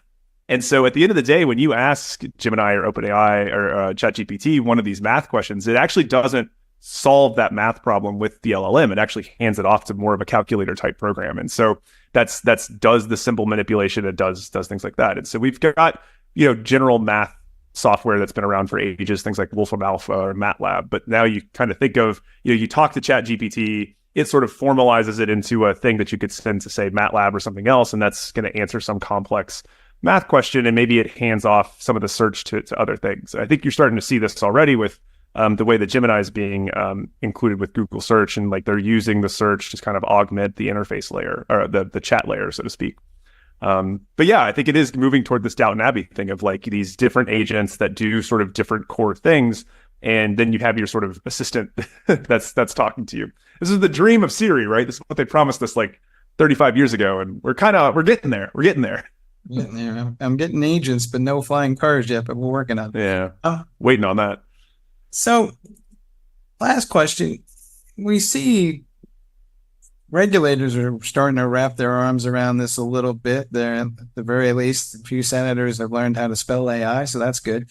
But what's your sense of what do we need in terms of regulations? Because some people would argue, we need to let this stuff evolve and see where it goes, and other people are saying we need to closely watch what's going on here because it can spin out of control. And I don't know if there's a middle ground, but I only hear about the two extremes. Seems right. It's interesting. So a lot of my concerns personally with it are more almost Prozac in a way. Like I'm more worried about, what are the rules around data? Like what are the rules around the things that I put in there? What are the rules around, Netflix, or not to pick on Netflix, I keep doing it. It's because I watch a lot of Netflix. What are the rules around how this data goes in there and how the data can then be used? And I think that's the first one that's going to get sorted out, but it looks like it's going to get sorted out in the courts, right? Between the New York Times and Sarah Silverman and a lot of these folks kind of asking the question, like, where does it go from learning from what I've written before to generating things that are in my, that are replaceable, or even in the New York Times case, like exactly the articles that have been in the New York Times that it's able to generate or recall. And so what are the rules around what you can train with? How close can it be in terms of output? So I think some understanding about that, understanding about who owns the data and what does that mean? I think that's a big question for like people like content creators. Like if you're producing art or you're putting things on the internet, like what rights do you have about, these things taking in and remixing, things like that? Those are all very unclear questions. That I think those are the biggest ones for me. I've always been a big data security, not data security in the sense of, what's mine? What do I own? What are my rights over that? Because I think a lot of that's very unclear these days. And it's a place where if you look at some places like Europe, they're a bit ahead of us in terms of guaranteeing rights around data. And I think the other big one is around these questions around like algorithmic recourse. So if you've been, say, denied credit, you've been denied some opportunity because, some computer, made a decision about you.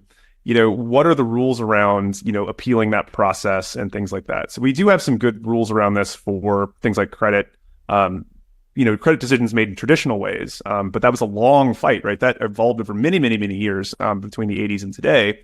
And I think as we've moved some of this decision making into these models, we can't really just let people say, oh, well, the computer said this, so that's the answer, right? Like, as you need some kind of formalized appeals process, especially in these high stakes decisions, into understanding what were the elements that went into that decision and what are your rights as a consumer or a citizen or something like that, right? So I think I'm not a big fan of saying like the models themselves need to be regulated, but I think the inputs and the outputs and where we as users and as citizens and as just people have to interact with those things. What are our rights with respect to those endpoints?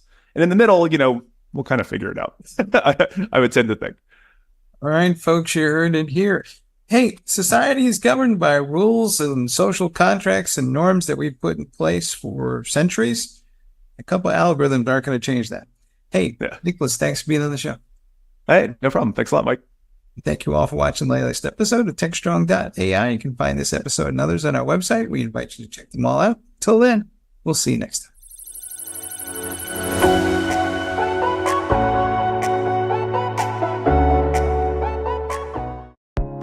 I'm Bonnie Schneider, sustainability contributor to the Techstrong Group. I'm excited to introduce you to a groundbreaking new initiative from Techstrong Research, the Sustainability Pulse Meter. The Pulse Meter offers valuable insights into how environmental responsibility factors into tech purchasing decisions for key players in the industry. Position your company as a leader in the industry and differentiate from your competitors with the Sustainability Pulse Meter, offered exclusively from Techstrong Research.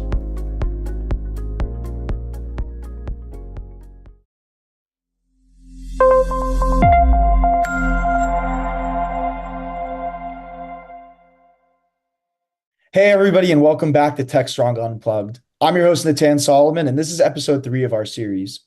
Today, I'm excited to announce that we're introducing a new co-host to the show. Cassandra Chin is a young tech enthusiast with tons of experience. Most recently, she published a book that helps introduce kids to technology, and she delivered a keynote at DevNexus 2024 in Atlanta.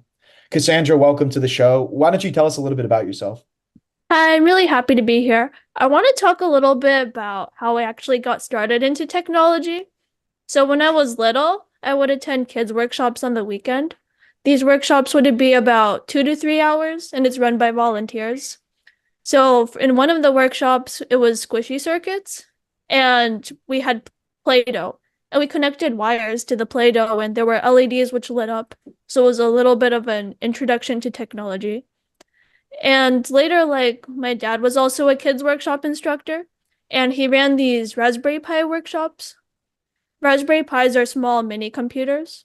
So they're really small, and they're green circuits. They can run a mini operating system on them. Pretty powerful given how small they are. So eventually I became a kids workshop instructor when I was 14 years old. I taught Raspberry Pi workshops to the kids. And the special thing about Raspberry Pi workshops is we have breadboards and wires. So we teach the kids how to do some wiring, but they also need to do some coding. So kids get to learn some wiring, some coding, and nano. It's a good balance between both. And I've taught this workshop at many international conferences. So I've actually taught it at DevVox Morocco, JFocus for Kids, and CNCF Kids Day. A lot of international events. And because of all the workshops I've taught up till now, it inspired me to write a children's book called Fitbee's AI Friend. And I think what's important about this book is, when I teach a workshop, I only teach 20 or 30 kids at that time. But with this children's book, I can teach technology to a broader set of children. So even children I'm not interacting with, they can still learn technology and get that exposure they need. So... Awesome. So, as mentioned, Cassandra recently went to DevNexus, and she sat down with a few industry experts and engaged in some awesome discussions. So today we'll be taking you to the conference where Cassandra talked with Naya Macklin, who is a leader in engineering and developer relations. In this interview, Cassandra and Nyla dive into tech ethics and boot camps. Cassandra, what were your thoughts on this interview and what should we know heading into it? Well, the first thing is Naya is such an enthusiastic person. Just listening to her voice is very exciting. And she gives us a little bit of insight about how she got started into boot camps. Like, you don't need a big tech degree to get into computer science. She ran through a boot camp and powerhoused it really well. And she also talks a little bit about tech ethics. There's an issue with facial recognition and darker skinned people. So she still really keeps up with these tech issues and ethical issues, and she still presents about it now. Amazing. Well, without further ado, let's head over to DevNexus. Welcome to Techstrong Unplugged. On this podcast channel, we'll talk about how younger developers can navigate through this scary world of techness. And a little bit about myself. My name is Cassandra Chin, and I'll be the podcast host. And today we're at DevNexus, so I gave a keynote yesterday, and I'm also a book author, and I've been teaching kids workshops for a while. So today we're really highlighting, yeah, Naya. So, can you do a short introduction? Of course, yes. So, hey everyone, my name is Naya, Naya Macklin. I am a developer evangelist for a company called Couchbase, and I care a lot about, so I came to DevNexus to give a talk about data ethics, but I care a lot about privacy and ethics and ethical concerns in artificial intelligence, but I also care about making sure that younger developers and developers who are younger in their career have access to this space, right? So given the fact that I too was a boot camp graduate myself, and I came into this field and I thought that, this is not a field for me. I was very scared. And so I'd love to have a conversation with the incredible Cassandra. And so we'll talk about how we can break down some of those barriers for newer folk who are in the field. I'd really love to hear about your perspective on boot camps, because currently I'm just going through the normal college computer science route. Yeah. But I think we should highlight how you can get into the technical world by just joining a boot camp. Yes, I think that's an excellent route. Oh, thank you. See, you're the best. She got me. She got my back. So, yes, I love boot camps. However, I will say that sometimes there are some boot camps that you might want to be weary of. So a lot of people, they tell you to do your research about boot camps often, and see what other boot camp graduates' perspectives have been with those boot camps.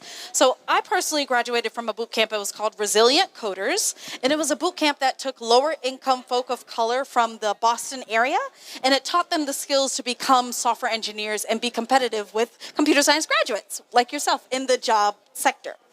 And so I loved them because they paid you to learn how to code, which is very rare in boot camps. Usually, I go to college and they make me pay so much just to get a degree. Yes. It is very, very hard. And I completely understand. So I got a degree as well, but my degree was not in computer science. It was in Afro and African American studies, which some of you might think, like, how does that relate to tech, and why are you in tech? How did you pivot as well? And so for me, I had been working in politics for about 4 years, and there were a couple different women who came to the House of Representatives. I worked at the House of Representatives, and they had come to speak about putting a stop to the use of facial recognition technology by law enforcement, because that particular technology was misidentifying darker skinned people.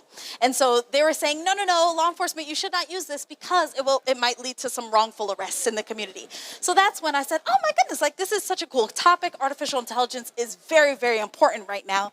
And thinking about how do we mitigate bias, et cetera. So that's what spurred me into the field and wanting to become a software engineer myself. I definitely see that bias, because another strong bias is tech is more of a dude thing. Yes, that is such a issue. Yeah, people don't even think that women and girls and non-binary folk can have access to tech, or should be technologists, but we are.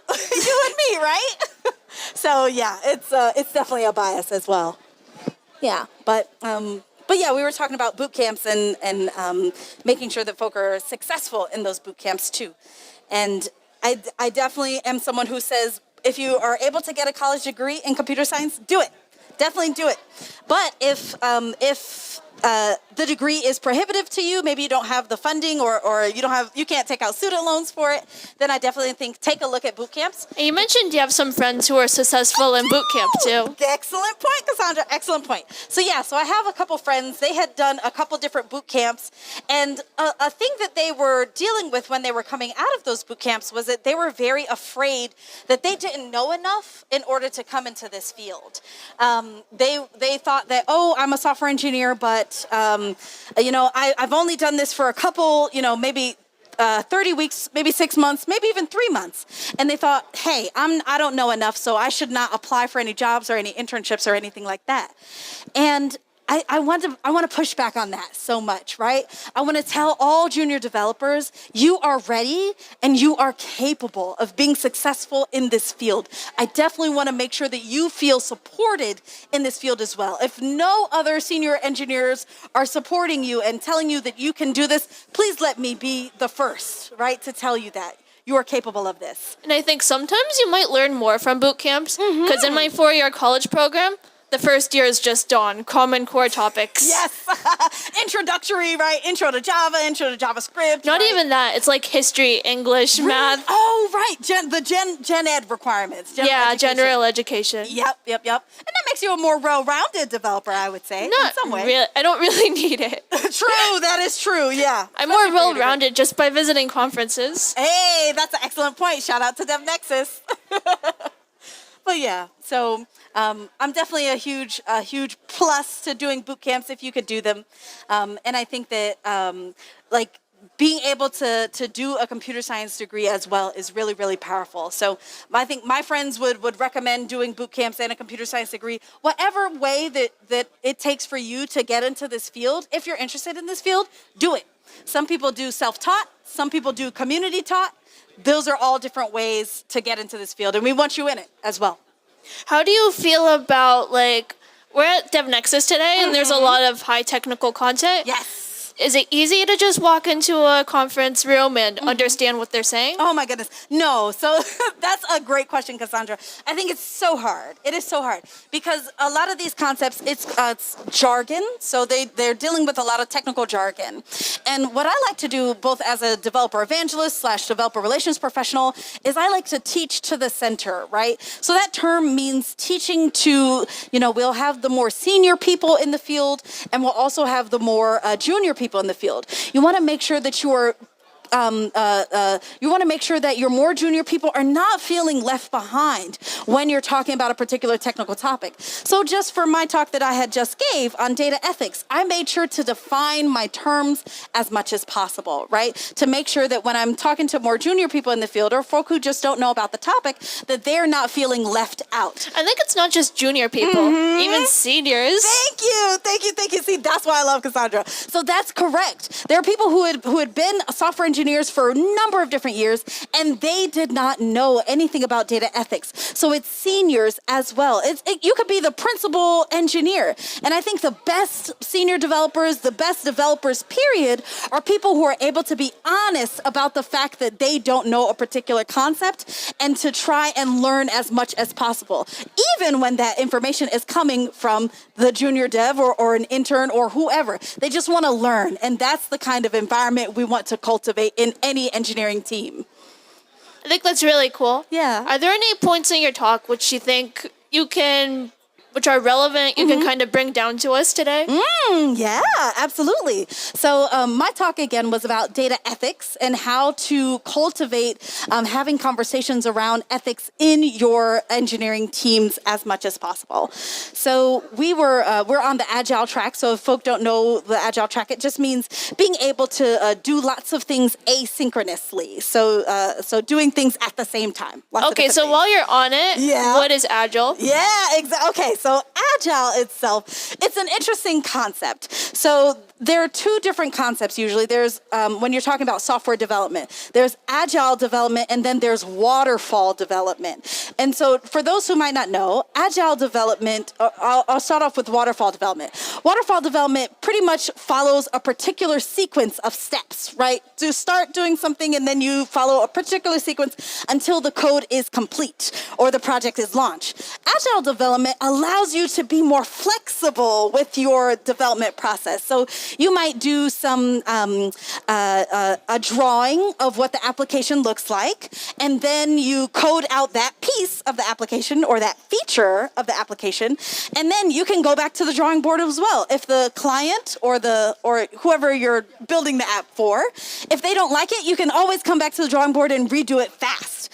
Versus for waterfall development, it's like straight down. That's why they call it waterfall, because it's like one way. We're going to do everything in each step at one time, and then we can't ever go back. So if I wanted to write my own application, maybe just me and a friend, which methodology do you recommend? Ooh, so if you and your friend, I would recommend doing agile development.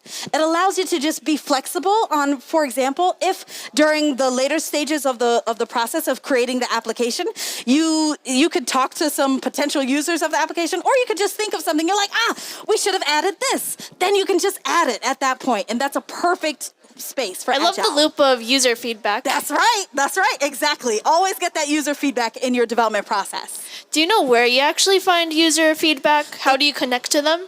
Good point. So user feedback can be found anywhere, really. So it depends on who your particular users are for the application, or your potential users are for the application. So it could even be your mom or your dad or your cousin or whoever is your target audience for your application that you're building. You want to go to them and ask them questions about the application process. How does this feel to you as you're using my application? Is it easy to use? Is it hard to use? Do you understand it? You want to ask them all of those questions, and then come back and pivot and maneuver with your application from there. Do you have any experiences writing applications? Writing applications? Or just working on it? Of course. So yes, I've been a software engineer for a number of years, and of course a developer evangelist / developer relations professional. But I have built a number of different applications, applications. I used to be a back-end developer as well, so I used to write code in Go and Python. And then I was a front-end developer for a number of years too, so I wrote code in JavaScript, HTML, CSS, et cetera, et cetera. But those are just programming languages for those who don't know as well. I think that's really great. Thank you so much. You have so much experience in different fields. I'm trying my best, right? No one's perfect, but like I had mentioned before, as a more senior person and just as a developer in general, you want to always be learning and always welcome learning as well in your process. So once you get out of a developer bootcamp, what do you recommend are the next steps? Ooh, okay. So here's something that might be controversial to people, but I would say, if you're coming right out of a boot camp, you might never feel ready, right? Especially when I came out of my boot camp, I did not feel ready to enter the workforce at all. But I would say, some people say, right, you lose every shot that you don't take. People are constantly learning on the job, right? A lot of your learning is going to happen on the job as well. You're not going to prepare, many people aren't able to prepare for the languages and the frameworks that you're going to use on a software development team. You learn a lot of that because you learn a lot of that process on the job. And as well, because it's sometimes it's closed source, which means that you can't really find documentation for it on Google or anything like that. You can only do that by reading your team's documentation or asking engineers on your team. So that's why I think that the first step should be definitely get yourself out there, know that you are ready and you are capable. You have spent the last couple months you spent the last couple months learning a particular language or framework, and know that you are capable of doing this. So go on and apply anyway. You can do it. So in my college curriculum, we mostly learned Java, C++. So would you limit yourself to only the languages you learned? No, not at all. Not at all. So when I had gone through the boot camp, I had learned, we had learned front-end development and of course Node as well for the back end. But we had done HTML, CSS, and JavaScript. And then the first job that I got, the first software engineering job, was writing code in Perl, which is an old programming language. Not many people use it. It's very well known though. But I had never written a line of Perl in my life before I started that job. So I would definitely say do not only limit yourself to only Java or C++ or C# applications. Definitely reach out because they want an engineer who's going to learn on the job, be flexible, and be malleable as well. So that's the best. I think technology is always moving forward. That part. Exactly. It's always moving forward and it's always changing. What's popular now is not going to be what's popular in 20 years, right? Perl was very popular back in the day. It's a great programming language, but it is not as popular now. So definitely you want to make sure that you are flexible as an engineer. So just apply regardless. Do you still find yourself very flexible today? I do. And I think you have to be, right? Because even right now, you're seeing a lot of AI applications being built, large language models being built, which means that programming languages like Python are really important, right? For building out those things versus you're seeing lots of different changes in the field and what's popular and being able to be flexible allows you to be adaptable to whatever the company needs, whatever the team needs, and you're yourself as an engineer, you're adding another skill set onto your resume, and that is an excellent thing. I think we covered a lot of important points today. Thank you. I agree. So there's a barrier of going to college, but we just broke that. That's right. You can go to a boot camp and get started with technology anytime. Anytime. And both Cassandra and I will always be here to support you as well through that process. We're rooting for you. Thank you for joining us with Techstrong Unplugged today. Thank you, everyone. See you later.